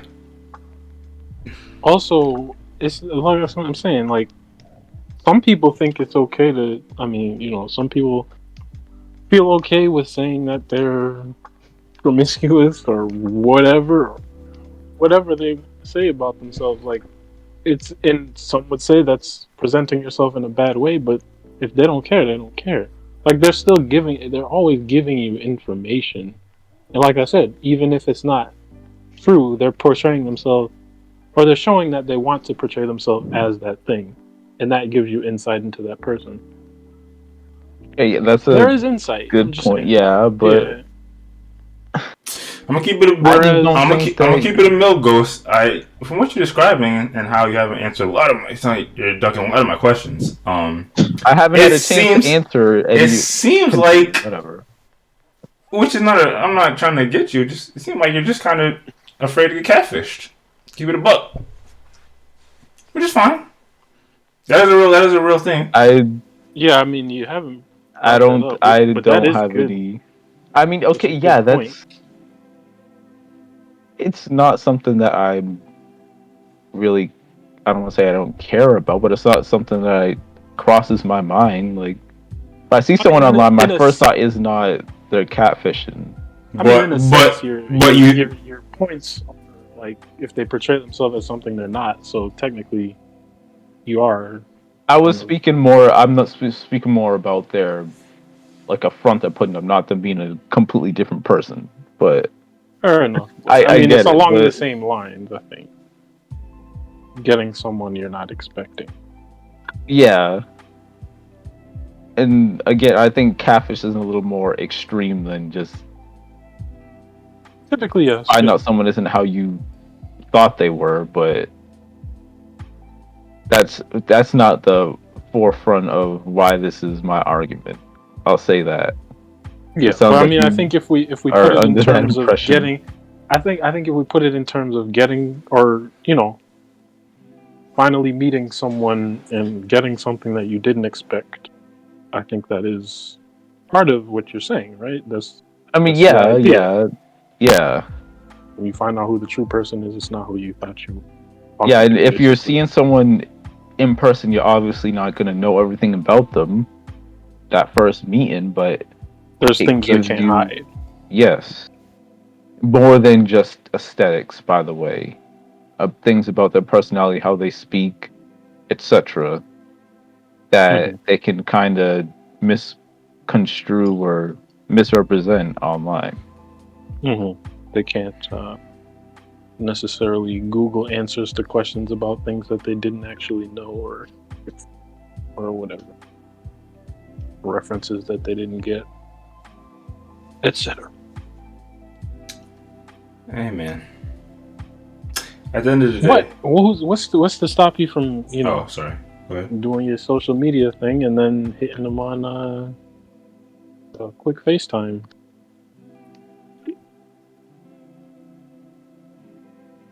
I mean, I don't like FaceTime in general, but that just feels that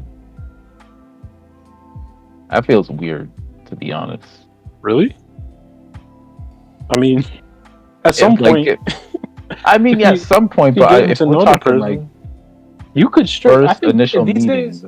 These days, you could straight say to somebody, like, I mean, you could pose it as in a joking way, but you could be like, "How do I know you're not a catfish?" Like, let's do a FaceTime. That's too much. I think it happens a lot more than you think. Yeah, it's not that serious. Like, it's not that serious. Like, I'm be honest. You make the joke. I'm not saying I'm not saying it doesn't happen or it doesn't happen more than. I'm just saying for me that just. I think it's a good strategy. I feel weird. To be quite honest. If you're just trying to figure out that someone's not catfishing, but no, just trying to get to know somebody. I'm be honest. Point, you FaceTime Ghost, and it doesn't have to take that long. Interesting, because you're the youngest, but it's not like you live in the past. It's 2000. It's not like Ghost be catfishing people. Jeez, okay, let's all calm down. and I mean, unless we have anything else to say about this, let me be clear. I'm not against. Well, maybe I am against. Sorry, go ahead. You're saying anything?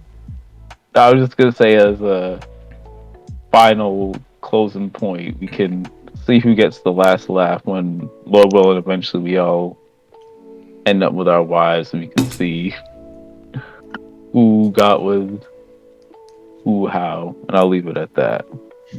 That's a wild, like, I don't know what you're betting. I don't know what the bet is. I don't know how you win or lose this bet, but I don't like the sound of it. We'll see. That's what it means. We'll see. Okay. I was gonna say, are we gonna talk about apps or nah? Yeah. I was just gonna wrap this up since we're almost approaching 2 hours. But no, that's a good point. Yeah, I don't know. I guess only one of us is truly against it. But in pursuit of, I'll even say. Wait. Is that a wait? Sorry, is that a fair statement? I never even said I'm against it. I said I'm for it generally, just not more so than in person. Well, I think you stated that you have a preference. Okay, I did ask preference before, but let's switch to one or the other. Okay, if I continue, just as in, if you were going to, I don't say this, pursue a course of action, let's say tomorrow, what would your choice be? Is that your type of question? Exactly. It would be in person. We know. Established. And if it makes people feel better, I'll even take like the aspect of finding a straight up significant other. Maybe I'll just, in terms of finding a new acquaintance. Do we look, I mean, I guess you kind of have to because different apps have different marketing. But isn't it all one and the same? Well, no, I mean, because you have social media apps and then you have dating apps. Yes, I know. Honestly, it feels more, I don't want to say it feels more reasonable, but it kind of makes more sense to find someone on social media versus a dating app, which is backwards. I would tend to agree. Because counter to what you were saying, while I was gonna say counter to what you're saying, but I think even it's an old ideal of like, if you look at somebody's page online, you're not gonna get a true sense of who they are. Yes, people are putting their best face forward. Yes, people are using the best photos. Yes, people are using the best fits, saying the good quotes. But I feel like if you look at, and maybe I'll be on Twitter too much so, and I see like people's real gritty, grimy sides. But I feel like you do get a good indication of a person. You don't get the whole story, but I'm gonna keep it a book. If I look at a homegirl's page and a homegirl that caught my eye, let's be clear, unless they are really truly trying to be 100% anonymous and private online, I can give you this person's backstory. I can tell you what their father does, mother does. I can tell you how many siblings they got. I do my research. And that's not to say this is for everyone, but I'm just trying to say, I see social media as a fine vehicle to get to know somebody. But I don't.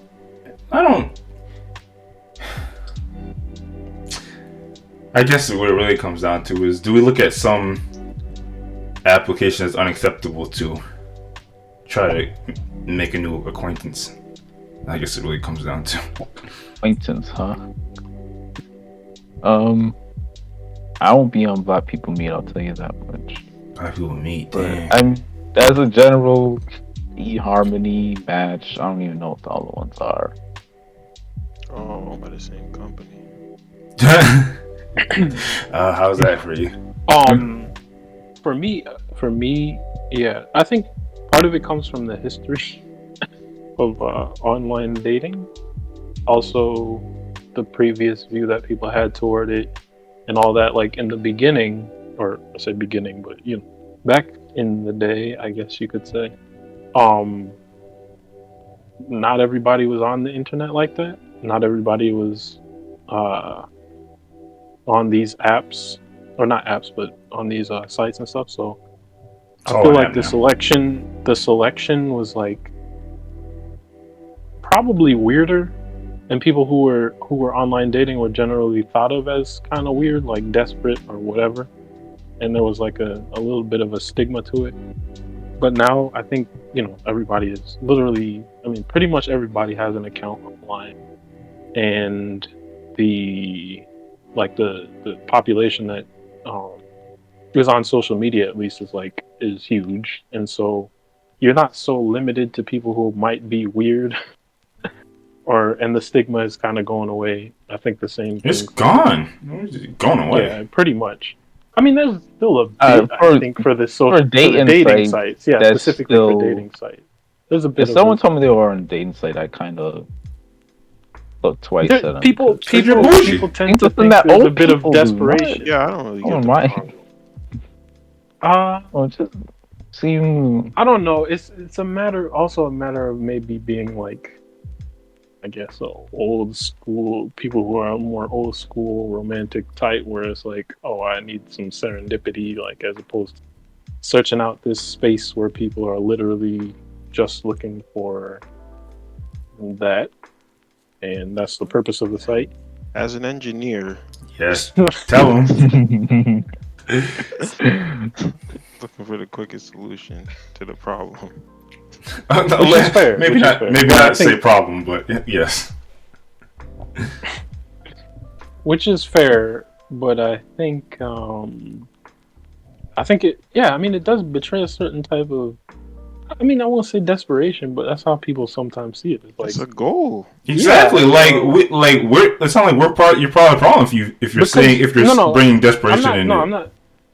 Right, I'm not saying that it's necessarily my view. I'm saying my views probably have been tainted a bit, but I'm not opposed. But also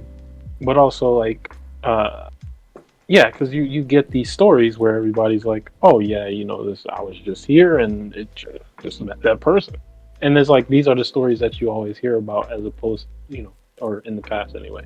But as opposed to, well, I was on the site looking for a person and I found a person. It sounds kind of nuts. Even with this, the Clubhouse thing, it's a little bit more serendipity to it than, well, I was on whatever eHarmony and I found a person. It's not as much. Yes, it's always a nicer storytelling value when you weren't looking for it, opposed to. I'm not saying. I'm glad Ace is being a real one tonight.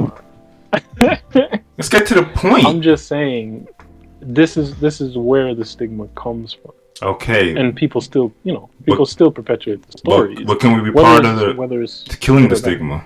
That's what I'm saying.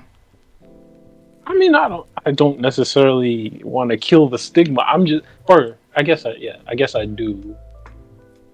I don't know if I do. I don't know if I do or not. All I'm saying is, for me, I don't mind it, but at the same time, I know for a fact I've been a bit tainted, so I kind of look at it a little funny. At the same time, it's like, it's cool. It is what it is. If you're looking for a solution, That's what it makes sense. I get it. And what you're saying is fair. And at the end of the day, everyone loves. Well, I was gonna. Go ahead. No, I was just gonna say everybody loves a real story, how we met. I just think that eventually it's gonna have to change. I was on Tinder. Tinder's probably one of the worst examples, but I was on Tinder. I was looking for a mate. Your mom matched up, and now you here. That's it. Yeah, I mean, you still got stories. Like it's not like the interaction ends there. There's nothing else to say. Yeah. You still date the person. You still get to know them. No, for sure. But I think I don't know. It's just a factor. But I was gonna say the difference between the sites and apps versus regular social media too. It's like if you ask yourself the question, what would you rather do? I think there will be a different response. But what would you rather do? Go to a singles only function in person, or just a mixed function and happen to find somebody or look for somebody? Or in the terms of the internet, would you rather be in a mixed area, which is social media apps, or would you rather be on a dating site or dating app? Yeah, that's definitely an analogy. Yeah, but I think the answer is kind of opposite. I think if in real life, if you knew that it was a singles only event, I think if that was my goal, I think I would probably tend to want to go there rather than the mixed event. Yeah, it definitely depends on intention. Because for me, it's kind of I'd rather be the mixed, but really, yeah, that doesn't really gel with what you were saying. Okay, because if you're going to so is this a mixed event for the sole purpose of finding someone, or are you just saying like an event that's just a casual event that you no, it's anybody's there. They're there because of whatever the event is. In that case, yeah. That's what I'm saying. I think intent. Because going to a single, that seems like desperate. Is that what you want to say? Wait, what were you saying? But no. What were you saying, Cole? If you're going to a single thing, like I think Question kind of hit it with the intent. Like it just kind of you're going there for one purpose and one purpose only, and I don't know. It feels like. I think you're going there with a goal, but you don't necessarily have to achieve the goal and to have it's a good time. It's still a socializing event.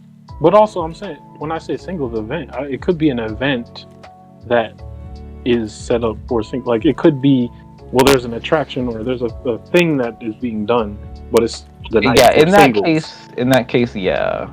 And we can say that for this other social event, like it's objective. There's a thing, but it's just everybody's night. And then there's one where it's singles night, same event, whatever. Yeah. Okay. In that case, that would be the singles. Dang! I was thinking imagine like a jazz singles night. We in there? That's exactly what my first thought was. Yeah. No, that's definitely a good parallel. I just think intent and plot is kind of that would be the driving force between where you would go. And like I started off by saying, when it comes to the difference in like social media and like specific sites, I like social media more because it's not always about finding a significant other. Sometimes you just want to see what the timeline's talking about. I mean, but the thing that is interesting to me is that I think that just shows how different the two are, because my answer changes. Yeah. Like it's the complete opposite, online versus in person, for me. Yeah. I guess it's not a walk back, but like you were saying, while I am pro get rid of some of these stigmas, you still do. It's just like with OnlyFans. There's a connotation. There's something tied to it. So when you hear Tinder, there's something tied to it. Whether it just is. Yeah. Yeah. That's why we need, and I guess I keep bringing up Christian Mingle. We need a nice, good. You're still a man or woman of God, but you're looking for something or other. The thing for me, we keep saying Tinder, but it's still in how you use it. So I don't see the problem with using or progressive ace. I like this. Profile. No. Tinder. I don't see the problem with having a profile on that app if you're clear about your goals. No, you can't. No. Hold up. No. First. All right. Disclaimer. First. Disclaimer. And correct me if I'm wrong, but nobody here has any of these apps? No. Okay. The second, I do know. I think I know how it works though. Tinder's the one you swipe in different directions. Yeah, but I do know that because I thought a similar thing. I thought it was just a dating app, but I do know that people generally tend to think that it's a hookup app. I mean, that's the point. That's fine. Which I mean, it just means that the population on there is probably going to be more geared toward that. That's all. That's fine. Which I never said it's a bad thing to have the account, but that's what I. Yeah, which is what I'm getting at. You know your goal. If you make an account, and let's not pretend either that dudes have the easiest time on most of these apps. I think it's a lot easier for females to find or initiate matches than dudes. So if you set up a profile on there, you make it clear what your goals are, you're good. Like, somebody's gonna look at your thing and be like, "Oh, he doesn't want to just hook up." Okay, next. It's not. I don't understand what the problem is. I like this. This is like telling me going on OnlyFans just to look at some jazz artists. Whoever it was, Forget all that. Ace is being logical and progressive all in one time. I like it. I'm with that. Yeah. Yes. Hey, I think though, if you're looking at it from an engineering standpoint, your success rate might be lower. But that's fine. It is fine. But that's just another. But also, you could add another. You could use another app. Yeah, that's what I'm saying. You don't have to use just one. I know. I got you. But there's nothing wrong with it. But I see what you're saying about the stigma. Dang, man, forget that stigma. I was gonna say that's probably more story, but probably the more story I think is, man, don't feel no type of way about joining a Tinder, eHarmony or whatever. Man, if you're looking for something, do it. Of course, don't be wild and reckless in these social media streets, but I like that. Man, sometimes y'all surprise me.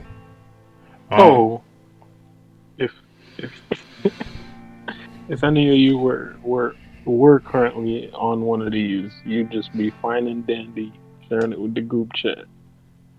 No, absolutely not. It's crazy. You're adding in another question. If y'all are you brought up in conversation, are we talking about? Is somebody going to be like, you're just going to bring it up as topic of conversation? Oh, hey, I joined Tinder. Yeah. No. Oh, yeah. I thought you meant brought up like a question, but just out of nowhere. I mean out the blue. Are you? No, hell. You get on and you just we chatting. Are you? Oh yeah, divulging? I'm fine with that. I thought you go relax. You're saying. Go ahead.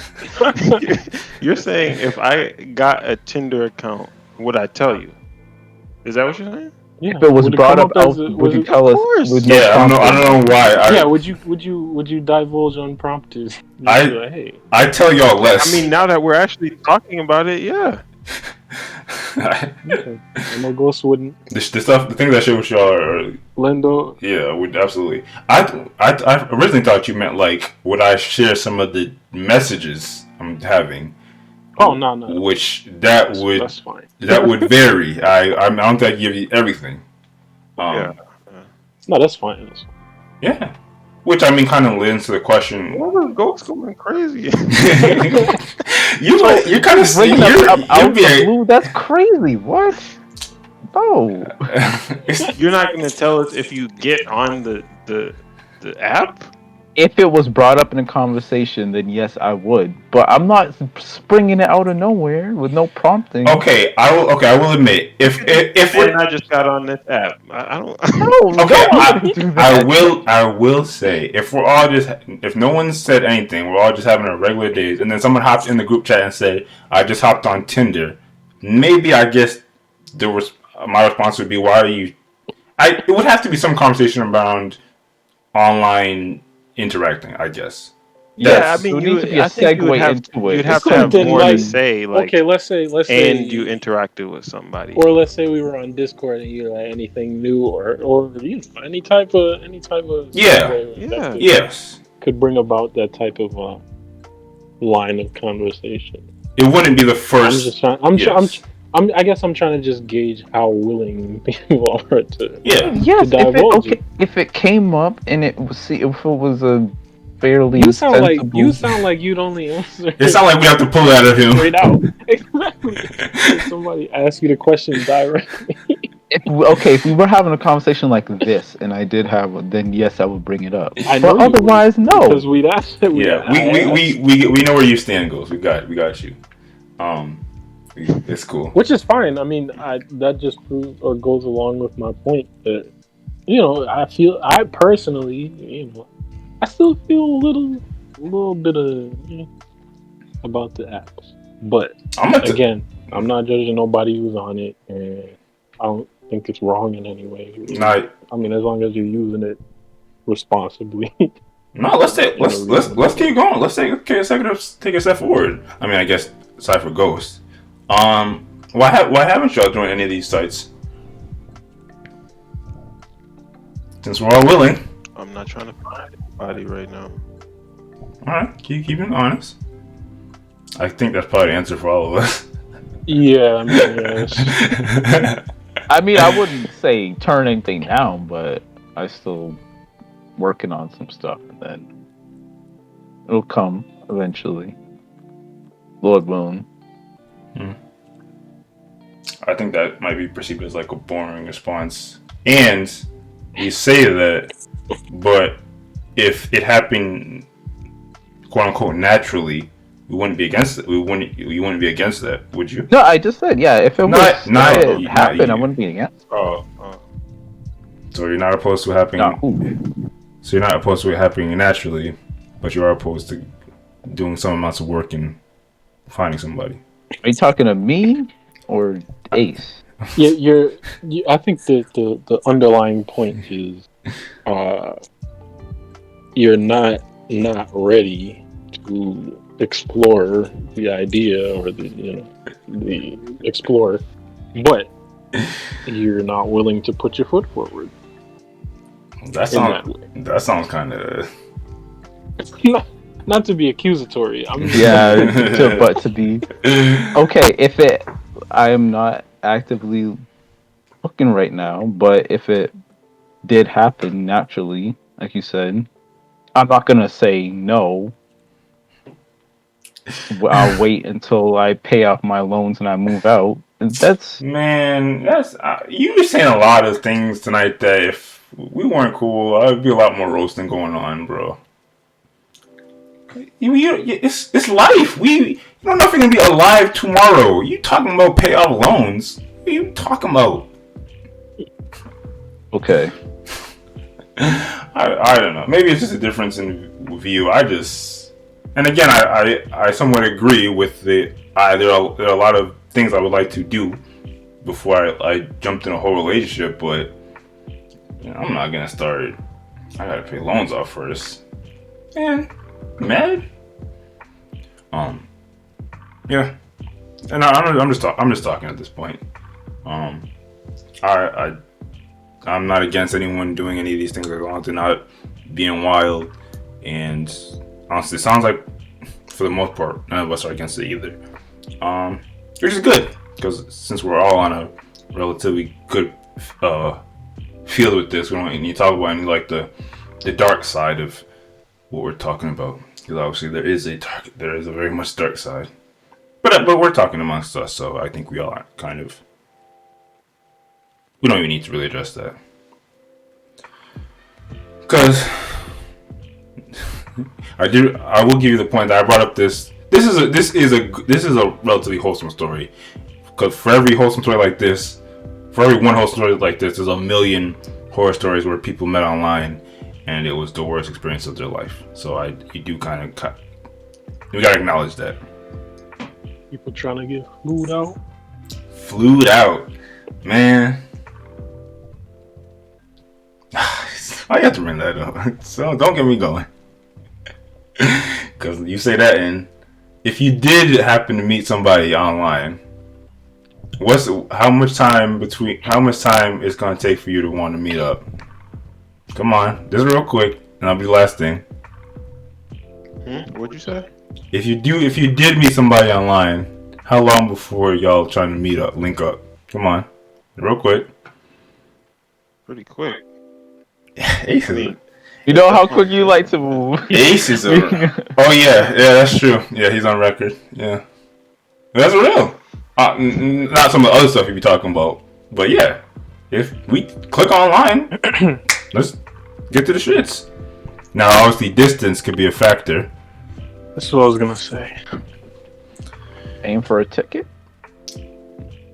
I mean, duh. It ain't tricking if you got it, but it's more so. It's more so. This is the Wayne line. Don't kill me. But it's more so like me traveling, because I'm on record. I wouldn't travel more than a half an hour to link up with somebody. That's just me. Sorry. Maybe more. Maybe 45. Now I'm a little older, but nah. But anyway, really.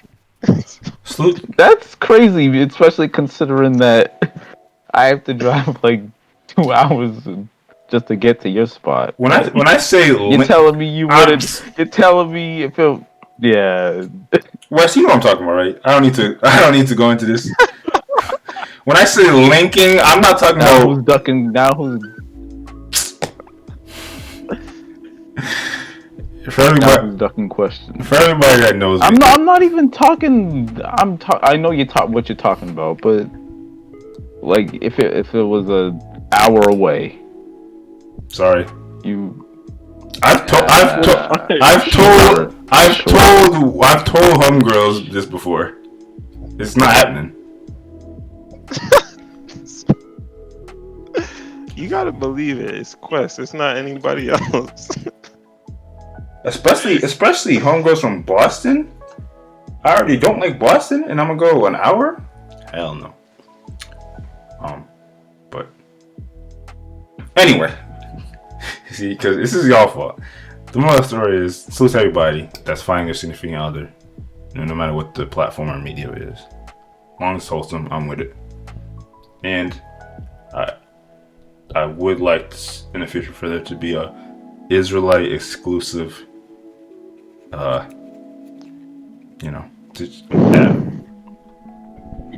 yes. But that's just me. You trying to cause the next controversy? Dang. I might edit this part out, but that app is definitely gonna get messy, because it's gonna be like, are you looking for a husband, a wife, or multiple wives?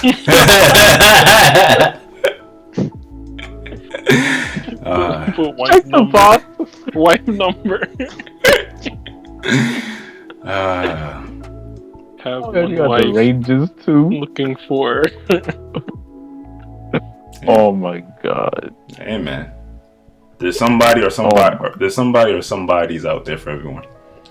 Anyway, have X number of wives looking for X number.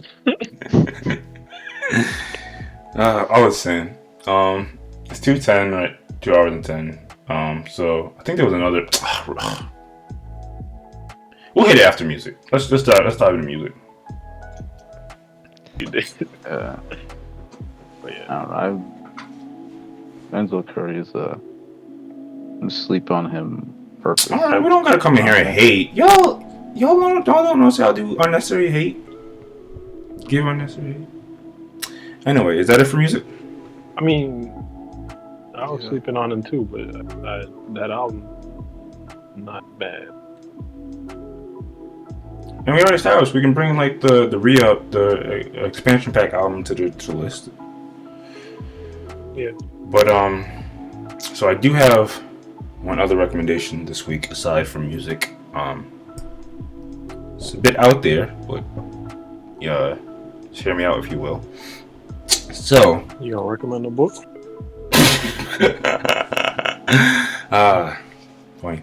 If you're ever perusing on Twitch, T Grizzly channel. Who? T Grizzly and the content that T Grizzly. Are you talking about those vids he does the? Okay, no, sit down ones kept he cutting. does. I was just making sure you heard correctly. I think I've actually. No, I don't think so. I'm thinking about G Herbo. I won't even spoil it. But if you're, like I said, if you're ever on Twitch, and he's streaming, or even if he's doing like even if you watch the VODs, that content will make you question how is this on Twitch and what is going on here. But it's wildly entertaining. So it's cool to T Grizzly. You know, I've never been on Twitch. That's insane. That's also probably not true, but when it comes to you, I tend to believe you a bit more about things. I've been on Twitch once and that was to stream a UFC fight. Interesting. Anyway, it's 2:14. I guess we'll hit up. Let's try to make this. I don't like saying let's try to make this quick because I like diving into topics as much as we need to. Pull up that little baby wealth graph real quick. I feel like Graph it's not chart. necessarily gonna be quick. Oh my god, we have a whole dissertation on it. Not really. I just have a feeling. There ain't much to talk about. We all poor. Okay. So It's not. I'll include a picture, but basically an interesting. Go ahead. Okay, now you go ahead. You break it down. No, I wasn't gonna break it down. It was kind of like a graphic, but I don't know if I should say it before or after. Well, then don't interrupt me. Anyway, so go ahead. So Lil Baby posted, and you know what's interesting? Obviously, rappers be doing a lot of weird things with their pages, but I think he's since then deleted it because I just searched it for the podcast and it wasn't there. But he posted this wealth level by net worth chart, and to give you an indication, poor, no, it'll be there. But so for poor, or not for poor, but if you make zero. Making $0, that's the whole problem. You make 0 to $500K dollars, you're poor.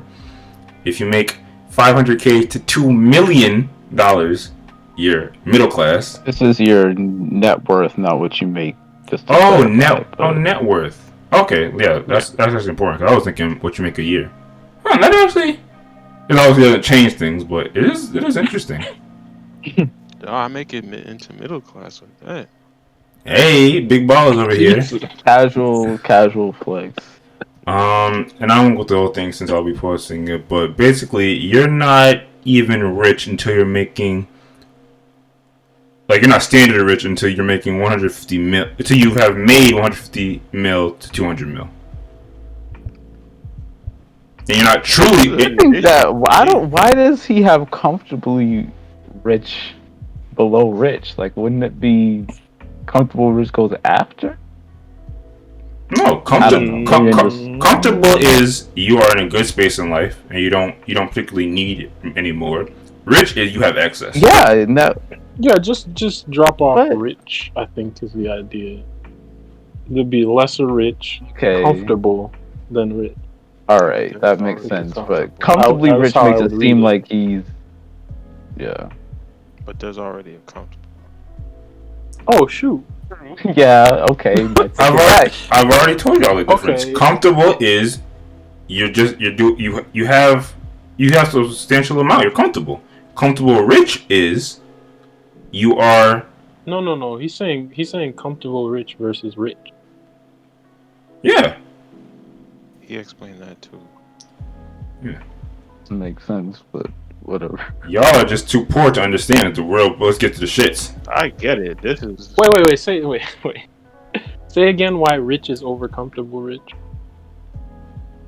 Because rich is just straight rich, like rich. If anything, you should be more. If anything, you should be more confused about seriously rich, or seriously rich and truly rich. That's the way I get kind of confused. Rich should be at the end. I don't care. That filthy rich should be above super rich. That's crazy. It's all in how you use the adjectives. Yeah. I mean, yeah, and I think to describe it, if someone says, "I'm comfortable," then you know they're not bad, but they're also not amazing. Yeah, you're in a decent spot. Comfortable rich. I'm comfortable rich. They still got room to move in the rich category, but whereas if they just say I'm rich, then you know they're straight. You know what's interesting? I get it. Maybe they switched over time, but I always thought wealthy was above rich. I feel like people would say I want to be wealthy, not rich. Oh yeah. That's what I thought too. Yeah, but that is incorrect. But maybe that changed over time. I don't know. No. This dude. I think don't be culturally clueless. Please don't be culturally clueless. What are you saying, Wes? No, wealth generally refers to, and this is maybe not a direct dictionary definition, but I think wealth generally refers to longevity as well. Yeah, you always hear about generational wealth. You don't hear about being generationally rich. Whereas rich is just money. Yeah. Just having. I mean, the reason I'm asking is because we're debating it like it came from CNN or something. Well, to be fair, I don't think he created this. To be fair, I think he found it, he came across it, and he believes in it, and maybe to some degree he's using it for motivation because. I believe he put this together. He didn't put it. Absolutely not. I mean, absolutely not. Seems like a bit of effort, but at the same time, I think this is truly what he believes the numbers are. Yeah. I believe it. What's the problem? And not to park. Believe what? Yeah. What? It's accurate. Yeah, this is accurate. You believe you believe you're poor if you make is below 500K. What are you talking about? Yeah, this is 100% an accurate. Listen, chart. no. What are you talking about? Don't think it makes me rethink. Don't think in the perspective, and maybe you should think in the perspective of financial classes. Maybe you should think in the perspective of like the super rich, but we're talking about an average person, an average you. You're not poor. You're not. Your perspective is skewed because you holding $500,000. Anyway, what's your point? Whose point? Oh, I don't know who you. I was just saying this. No, for an average person, 500K. If your net worth is 500K, you are straight for life. I'm not saying for life. Why are y'all so extreme? For life. I think. Wait. Because what are you for life living in a $400 apartment? Can I finish my point? You mean if you can sustain that, right? If you can sustain the 500K net worth, right? Yeah, it's kind of implied that you can sustain it because net worth takes into account all debt. So you are assuming that you have all your loans paid off, your car paid off. Cost of living is not a debt, though. I mean, yeah, but cost of living when it comes to other expenses, it's people be having like 100K in credit card debt and mortgage. I know, but I'm saying cost of living is not debt. So you could still have a 500K net worth at one point in time, and it's still not sustainable, even though you have no debt. That's true, but it's kind of implied that if you have 500K net worth, you're probably not. I'm just saying we have to clarify that it's sustainable. Okay, assuming that it's a sustainable net worth. Mm-hmm. By the way, I'm not agreeing with Ace, but I will say if you're constantly thinking if the question of sustainability is in the conversation, you kind of are poor. No, what? No. I mean, to define it. What? Well, in the terms that he just said, if you're whether you're set for life or not, yeah, you have to say whether. I mean, if you have a sustained amount of 500K as your net worth. Okay, well, that sounds good and all, but if I have millions of dollars, we're not talking. I mean, it's a lifestyle. Yes, obviously, lifestyle comes into play, but it becomes less of a matter of sustainability. Let's say this. You have 150 million at one time. Then you could say you're set for life, regardless of whether it's sustainable or not. You could live it out, depending on. You said million? Yeah, sustainability. You could live it out. Yeah. You could live out the comfortable lifestyle off of the money rather than having to sustain that amount. Yeah, that's what I mean. More or less. But I get Ghost's point. Like 500K, a person could live life with that net worth as long as they sustain it at 500K. Not me. So the average person that's not living like Rick Ross or something extravagant. Yeah, they wouldn't have a bad life. You can't. I don't think I could live the rest of my life with 500K. Part of the country, depending on the part of the country, if you sustain your net worth at 500K, I'm talking about me. If you have a job that you maintain your salary, and your salary outpaces your cost of living. Look, guys, it's not an economic podcast. Like, I know I'm kind of blown away by y'all hot takes, but I'm more here for that. Y'all talking about the cost of living. Cool. What's the moral of the story here? The moral of the story, he's wilding. Yeah, if your net worth is 500K, then you're not. I get what he said too, okay. But he's wrong for a lot of people. Let me say this. Let me say this. Explain. Let me say this. Wait. Let me say this. No one should feel ashamed if they sustain a 500K net worth throughout their life. Why do you have to feel ashamed? Because you're called poor. That's fine. So what? Right, whatever. We're all poor. By the way, we are all poor to somebody. It's not poor. Okay, yes, we're all aware, but if you call a random person poor, it's a negative connotation in something that it's not just fine. It's also disingenuous. It's also It's compared to. So this is where argument comes in. Disingenuous when you compare it to the median wealth in the country. It's disingenuous. You can be cute and compare yourself to Drake and say, "Oh, you're poor compared to Drake." That's not what we're talking about. Also,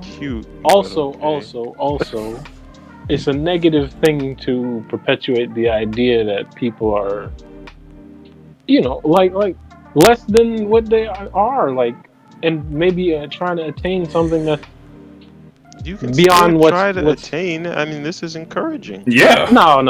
For certain people, I don't know. I think.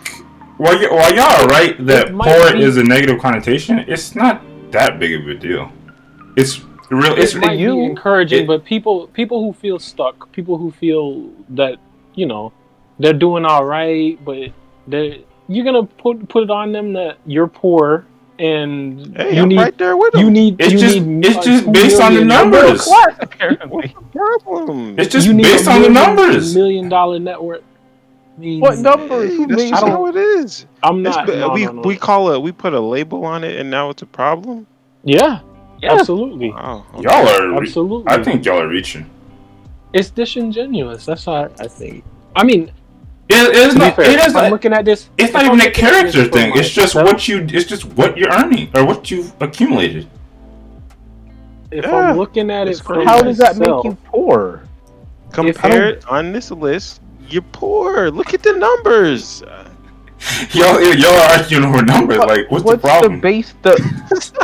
If we're looking at this list, the median is what, lesser rich? Who? If he's talking about other rappers, then sure, yeah, you're poor.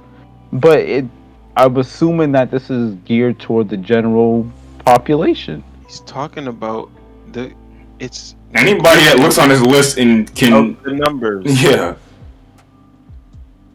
But the distribution of people in the world is nothing like this chart. Most people are poor. Yes, that's newsflash. Yeah, I don't understand. That's why we called the 1%. It's y'all. Yeah, I guess like most of the chart but is this the 1%. conveys it the opposite way. Like that doesn't. The 1% would mean it's a vast minority versus this, which shows poor, which is the majority. No.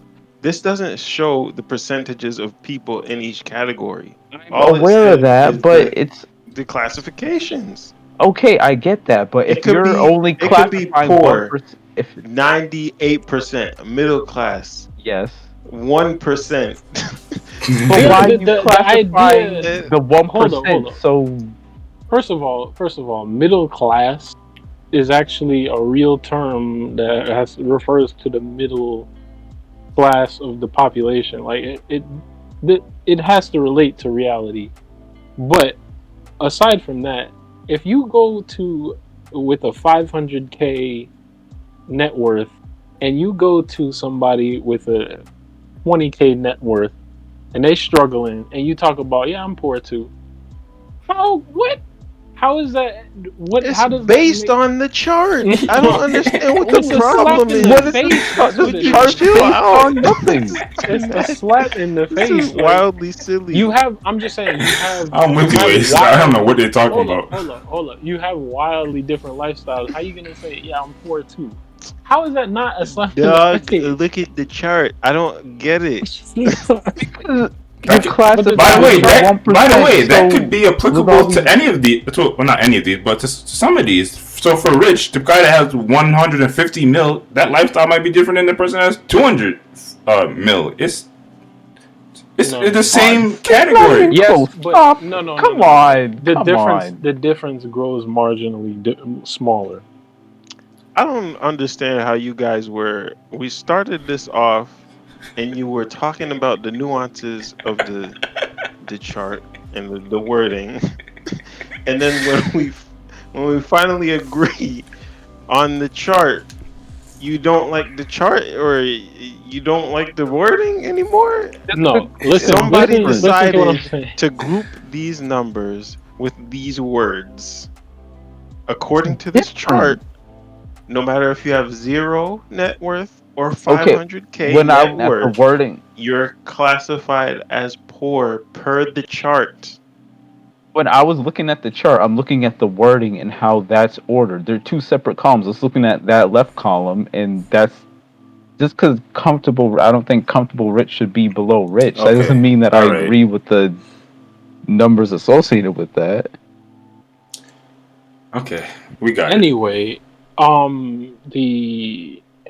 it's just there is a certain way that this is disingenuous. No, wait. Or you were talking about this reality earlier. This is reality, like of the chart. That's what it is. What reality is this? Which is fine. Like I said, I can discuss this on 2 levels. On one level, I was gonna say I did recently calculate my net worth, and now I have a running total of my net worth, and it is kind of, on the one hand, it's cool to see, and I do recommend it. However, on the other hand, it could be probably I don't know, it could be a metric that you kind of gets to you, but at the same time, pardon me. Yeah, so, and on that level, as you know, motivation, I could look at this and say, you know what, let me try to increase my net worth and think about how to do it and whatnot. That's fine. That's all well and good. But I'm thinking about how I have a conversation with somebody who's struggling financially and I'm gonna pull up this chart and be like, well, we both poor, and you know, I'm gonna get to middle. Like it just feels weird. I don't know what you're talking about. But no, he's. I like the perspective. I like the idea of how you rationalize, how you communicate with other people regarding this. That being said, you are kind of introducing something that is kind of outside of the realm of what we just. You just pull up this chart and we look at it, and this is the classification of net worth. That's what it is, bottom line. And this chart, by the way, is disingenuous because it has the beginning 0 to 500K. There is millions of people that have a negative net worth that this doesn't even take into account. So what do you want? This Super poor? Oh, wow. Because this isn't taken into account. This isn't like an insignificant amount. So they forgot the people. less than sign. Gotcha. What? Are we good now? Okay. When I look at the chart, what I see is people that obviously this is made by somebody with some money. Yes. If I ever get into my head, wow, you know, I think I'm good, but I wonder what other people would perceive my worth as. Richer people. I look at the chart. Oh wow, I'm poor. Wow, that's crazy. Huh? Yeah, for richer people, yes, but this chart is. For the vast majority of people, it's not even close to being representative of what life actually is like. Like, you can... It don't say anything about life. It don't, literally, nothing. Just words and numbers. Yeah, y'all bringing a lot of feelings into this, which I get. I feel like y'all just skipping over the point that this is made by a super rich person, and that is the point.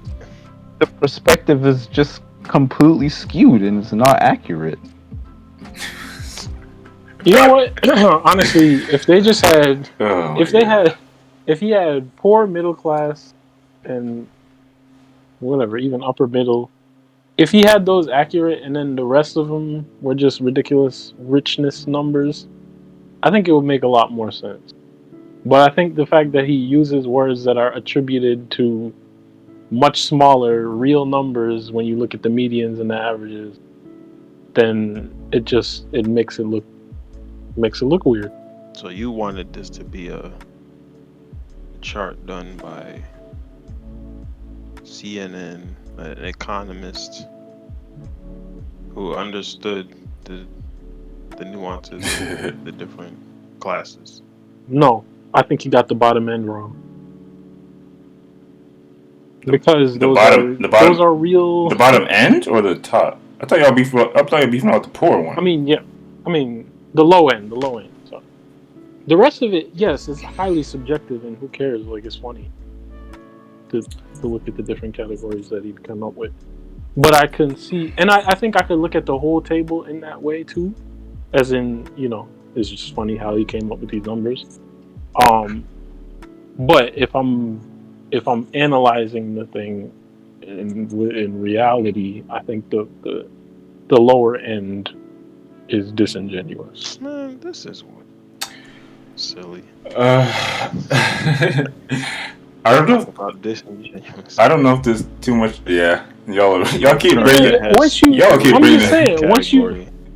Once you get above upper middle, all those terms are highly subjective, and it's just levels of richness. You can't really argue against everything on this thing. Could be subjective, except maybe middle class. All right, fine. Middle class, upper middle. So we're talking 2 categories instead of 3 categories. My point stands. There are terms on here that actually have a meaning, and then there are terms that can be highly subjective. But I mean, it's the whole chart though. Like I said, I could look at it on that level too, if I ignore the fact that middle class, upper middle, and I would include poor, but neither here nor there are terms that are actually used for real. And I think everybody else gets this too. This is the perspective of rich people. That's what I said too. I can see it on that level. That's fine. I get that. Understand. So what's the problem? I mean, that's it. Like it's not like that's one way to see it. That's it. That's what it is. It's Lil Baby. I'm saying. Are you saying like that? Okay. I'm saying. I'm saying I also wanted to take the perspective of someone, especially someone on the lower end of the poor spectrum, and just see if there's anything to why anyone might not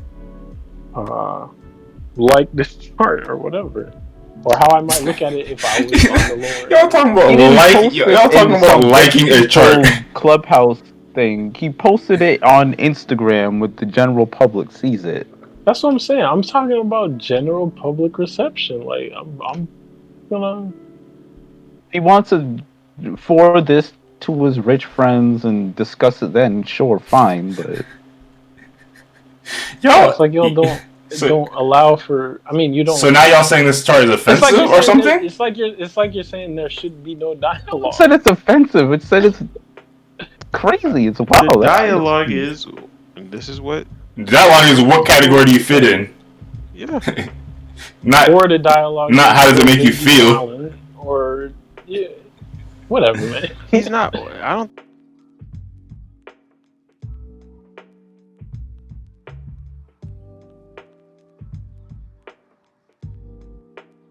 Interesting.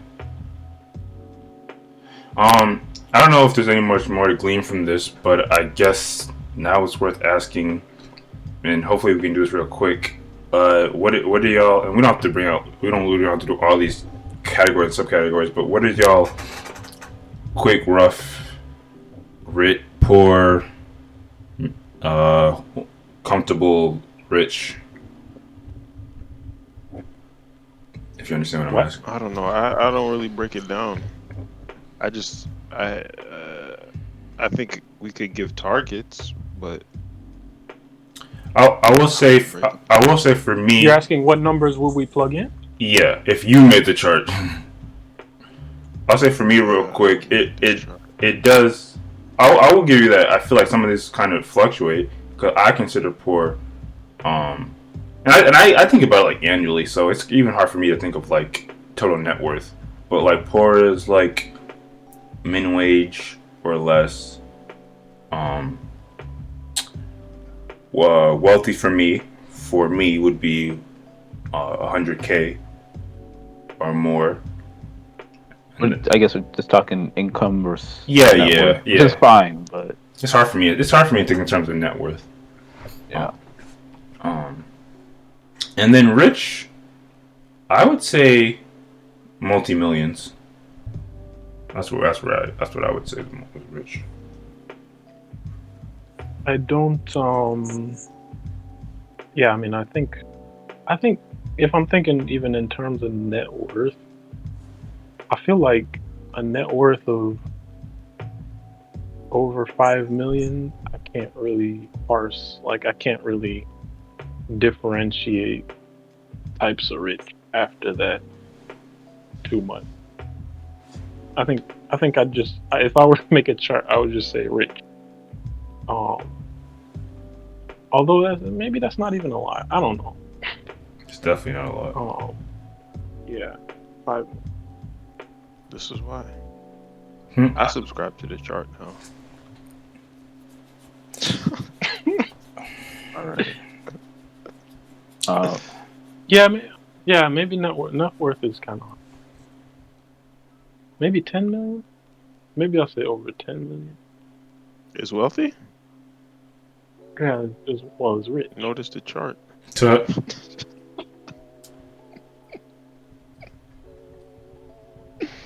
Honestly, I think for y'all it'd be more interesting.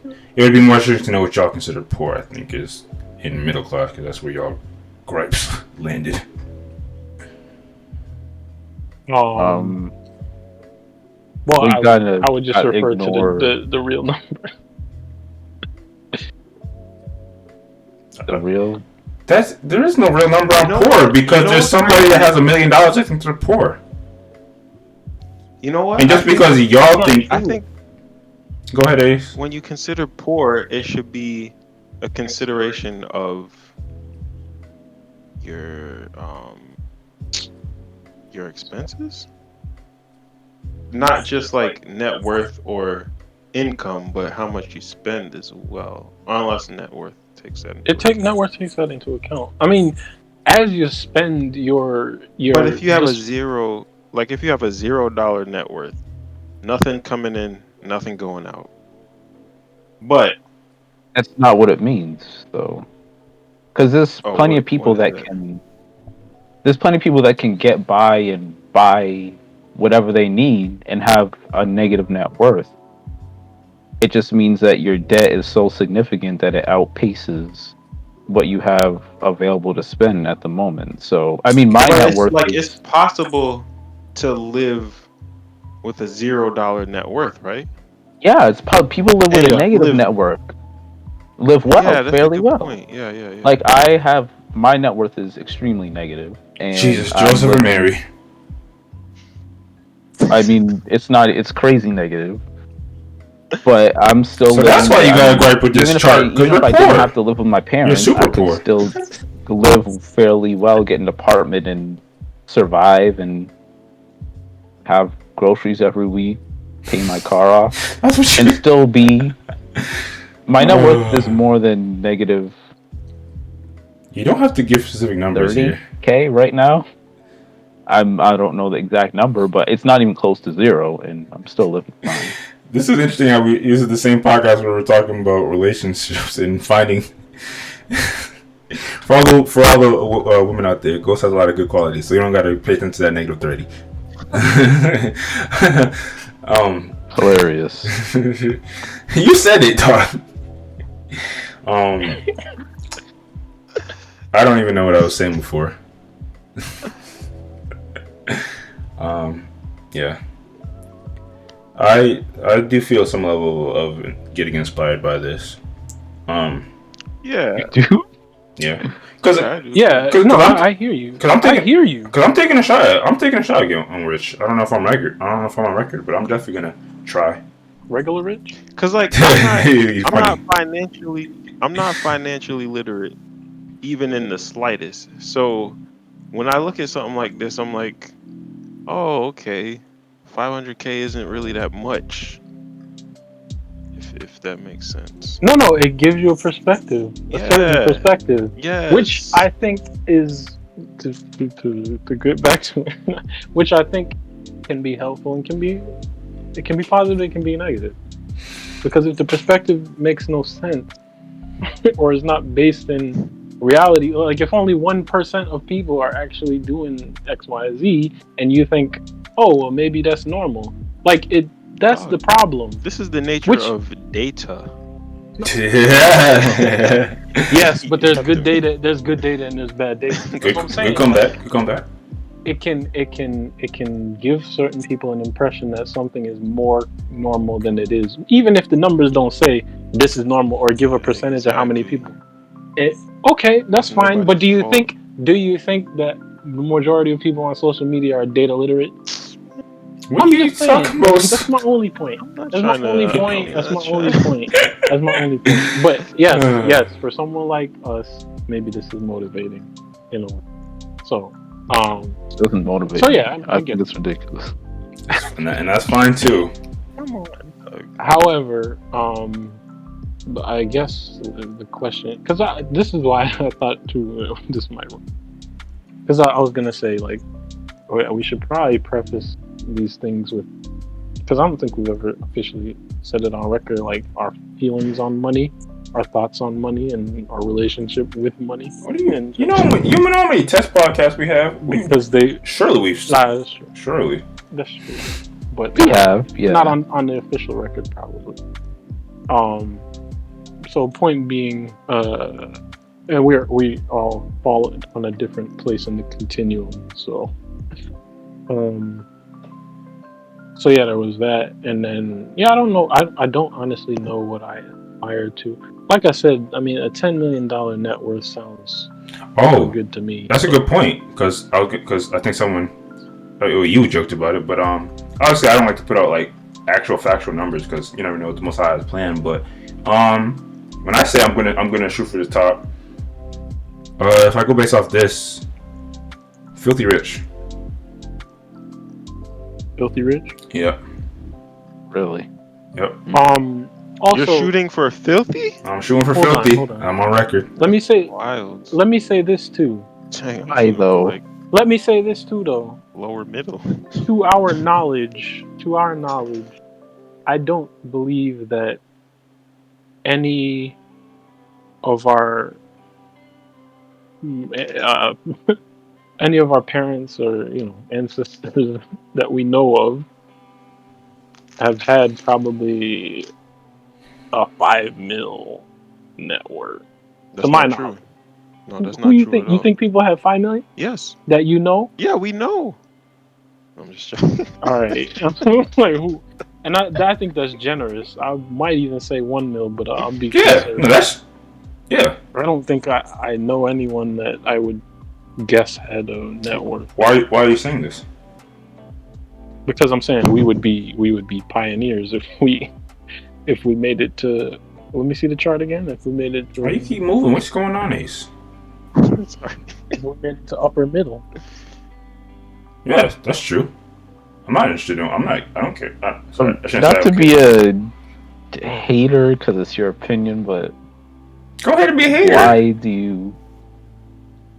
I just wondering why you want to get to filthy rich. Like, I mean, I guess it kind of boils down to your philosophy on money, but Which we should. I just don't is get pretty relevant at why. this point. It's gonna be a whole. Yeah, I don't. If this is a 2-part podcast, don't blame me. That's what I'm saying. I mean, I don't. There's nothing to really get into. I mean, we can real quick give our the crazy part is I'm on record, and I think it's what you're trying to get to. I really don't particularly care about money, in the slightest. I can have the same level of contentment in life, making $40K a year to making millions of dollars a year. It really means nothing to me. The reason why I think although you haven't made millions yet. Yeah, and I might never do it. No. The reason why I say filthy rich is because Hold up, 1 second. We're having technical difficulties. What do you? How? Why? With money, I think, unless we were gonna drop that further. I mean, I don't know if there's a seamless way to go through it, but you already know me. I don't care about money. Real quick, I was gonna say it because I think someone had asked me about why they're filthy rich. I say they're filthy rich because I believe it's possible to make a billion. That's why.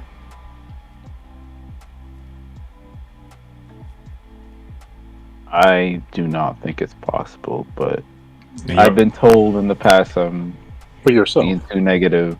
I probably am, but it doesn't seem like a feasible course of action. But hey, I'm probably wrong. I feel like it would take too much effort that I'm not necessarily willing to put in just to have that billion. It's a lot of money. I don't know if I just don't know if I want to go through that. All right, fair enough. Yeah.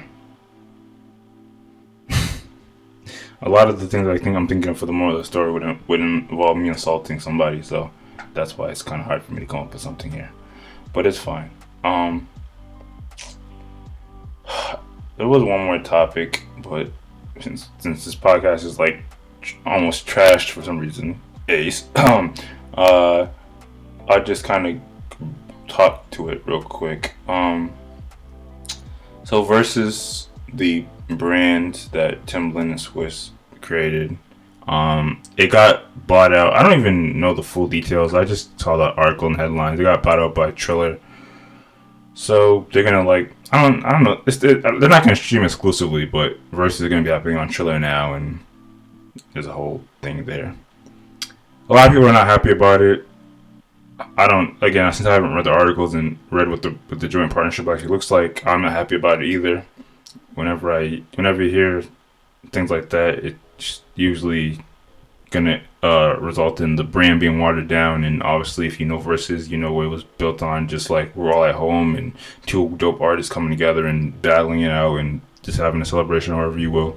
So yeah, that's the story with that. I was gonna maybe lead into a conversation about like what do y'all think about selling out, but again, we can save that for another day. But lastly with that, then they did announce the next versus. It's gonna be Raekwon versus Ghostface Killah. So that they admittedly, even though I'm not too hyped to see how the versus battles are gonna be now, that's a good battle to start off with the new move. And I guess I was gonna ask you what are you getting filler? Yeah, that's the thing. I was wondering if I would have to the Triller app, which hell no. But I think they're still gonna be screaming it with a K on the IG. So I guess real quick, who y'all got? Ghost. I think you have to pick Ghost by association. And if you have any other thoughts regarding versus?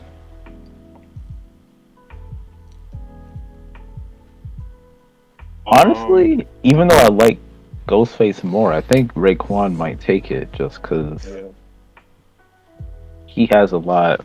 I don't say a lot more bangers, but a lot more iconic tracks.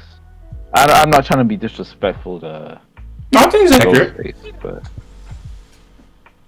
I mean, as an overall rapper, I'd take Ghostface, no question. But versus some verses kind of do end up being who has the more notable hit records. So it may, a lot of people I feel that way. It's interesting. I think the most interesting part about it is I do like it because I'm on record. I always say that anyone that has like anyone that thinks it's an easy answer to who's the best in the Wu-Tang Clan is wrong, no matter what they say. So yeah, I like the idea that they're battling. So maybe we can kind of get close to that answer. And I don't necessarily have a good answer right now. I do lean towards Raekwon because I think in that question he's probably the top 3 or 4 that you probably would go with in regards to who's the best in Wu-Tang. But we'll see. I think it's a little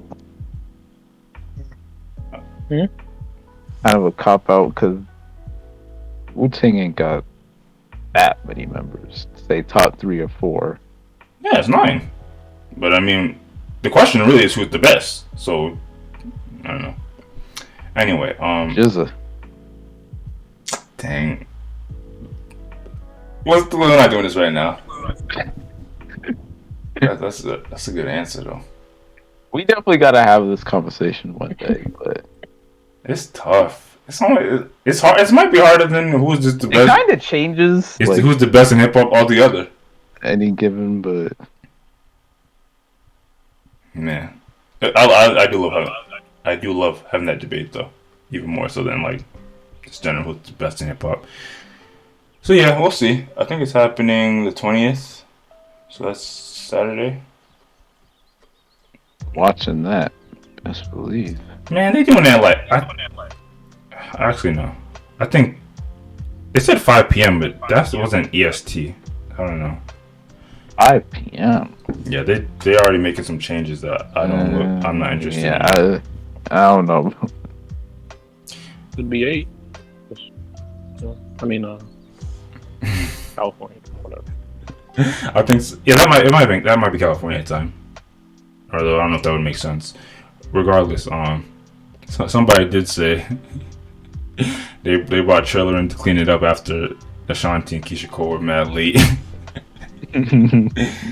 We'll see. It could end up being just like nothing's different if they got a big Triller sign in the back. So I don't know. Salute to Timbaland and Swizz. Even though I don't know if y'all peeped what Timbaland was trending recently, but it wasn't good. There was some allegations going around. But it's fine. We're not the Gossip Podcast. Anyway, let's wrap this thing up. This mess of podcast is probably gonna be annoying to edit. Yeah. Anything we're looking forward to coming up? I know we've already stated that's them. Well, actually, so have we got stimulus checks? I think somebody actually posted they got theirs online. Some people are getting them. Nah. I mean, I've already said I don't care about money, so I don't care about the stimulus coming in if I even am eligible to get it, and I would like to do my taxes, but there's not looking like any window to do that. I do have all my forms. Take that long. That's an event. That's a day. That's like I'm a set time to do that. I had it done in hours. Not that. I mean, unless you got something crazy, you got a business something, but. As a matter of fact, I do kind of have to wait. Okay, yeah, y'all are different. Cause... Well, I'm talking about me, so anyway, I do kind of have to wait on the document from y'all pops, but regardless. Wait, you're in that? Yes, sir. Damn. What? That's not a bad thing. No, not a bad thing for you. I'm saying because I want to be potentially in that since I could. No, I'm sure he's not going. I'm not just gonna straight up ask him. Oh, can I? But yeah, it'd be dope because he's got in touch with me before about projects and. Mm-hmm. Yeah, I mean, you can. He's always been sort of open. Submit my application. Yeah.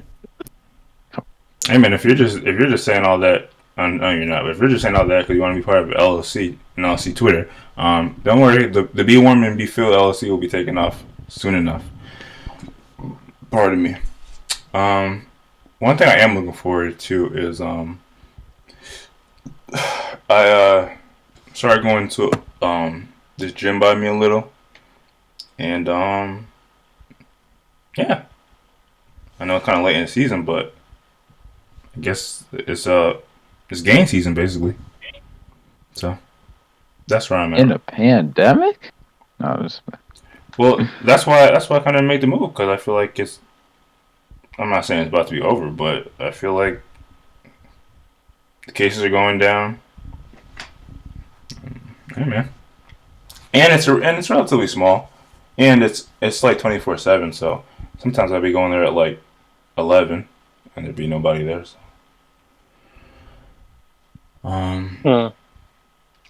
Aside from that, there are some other things. Skate.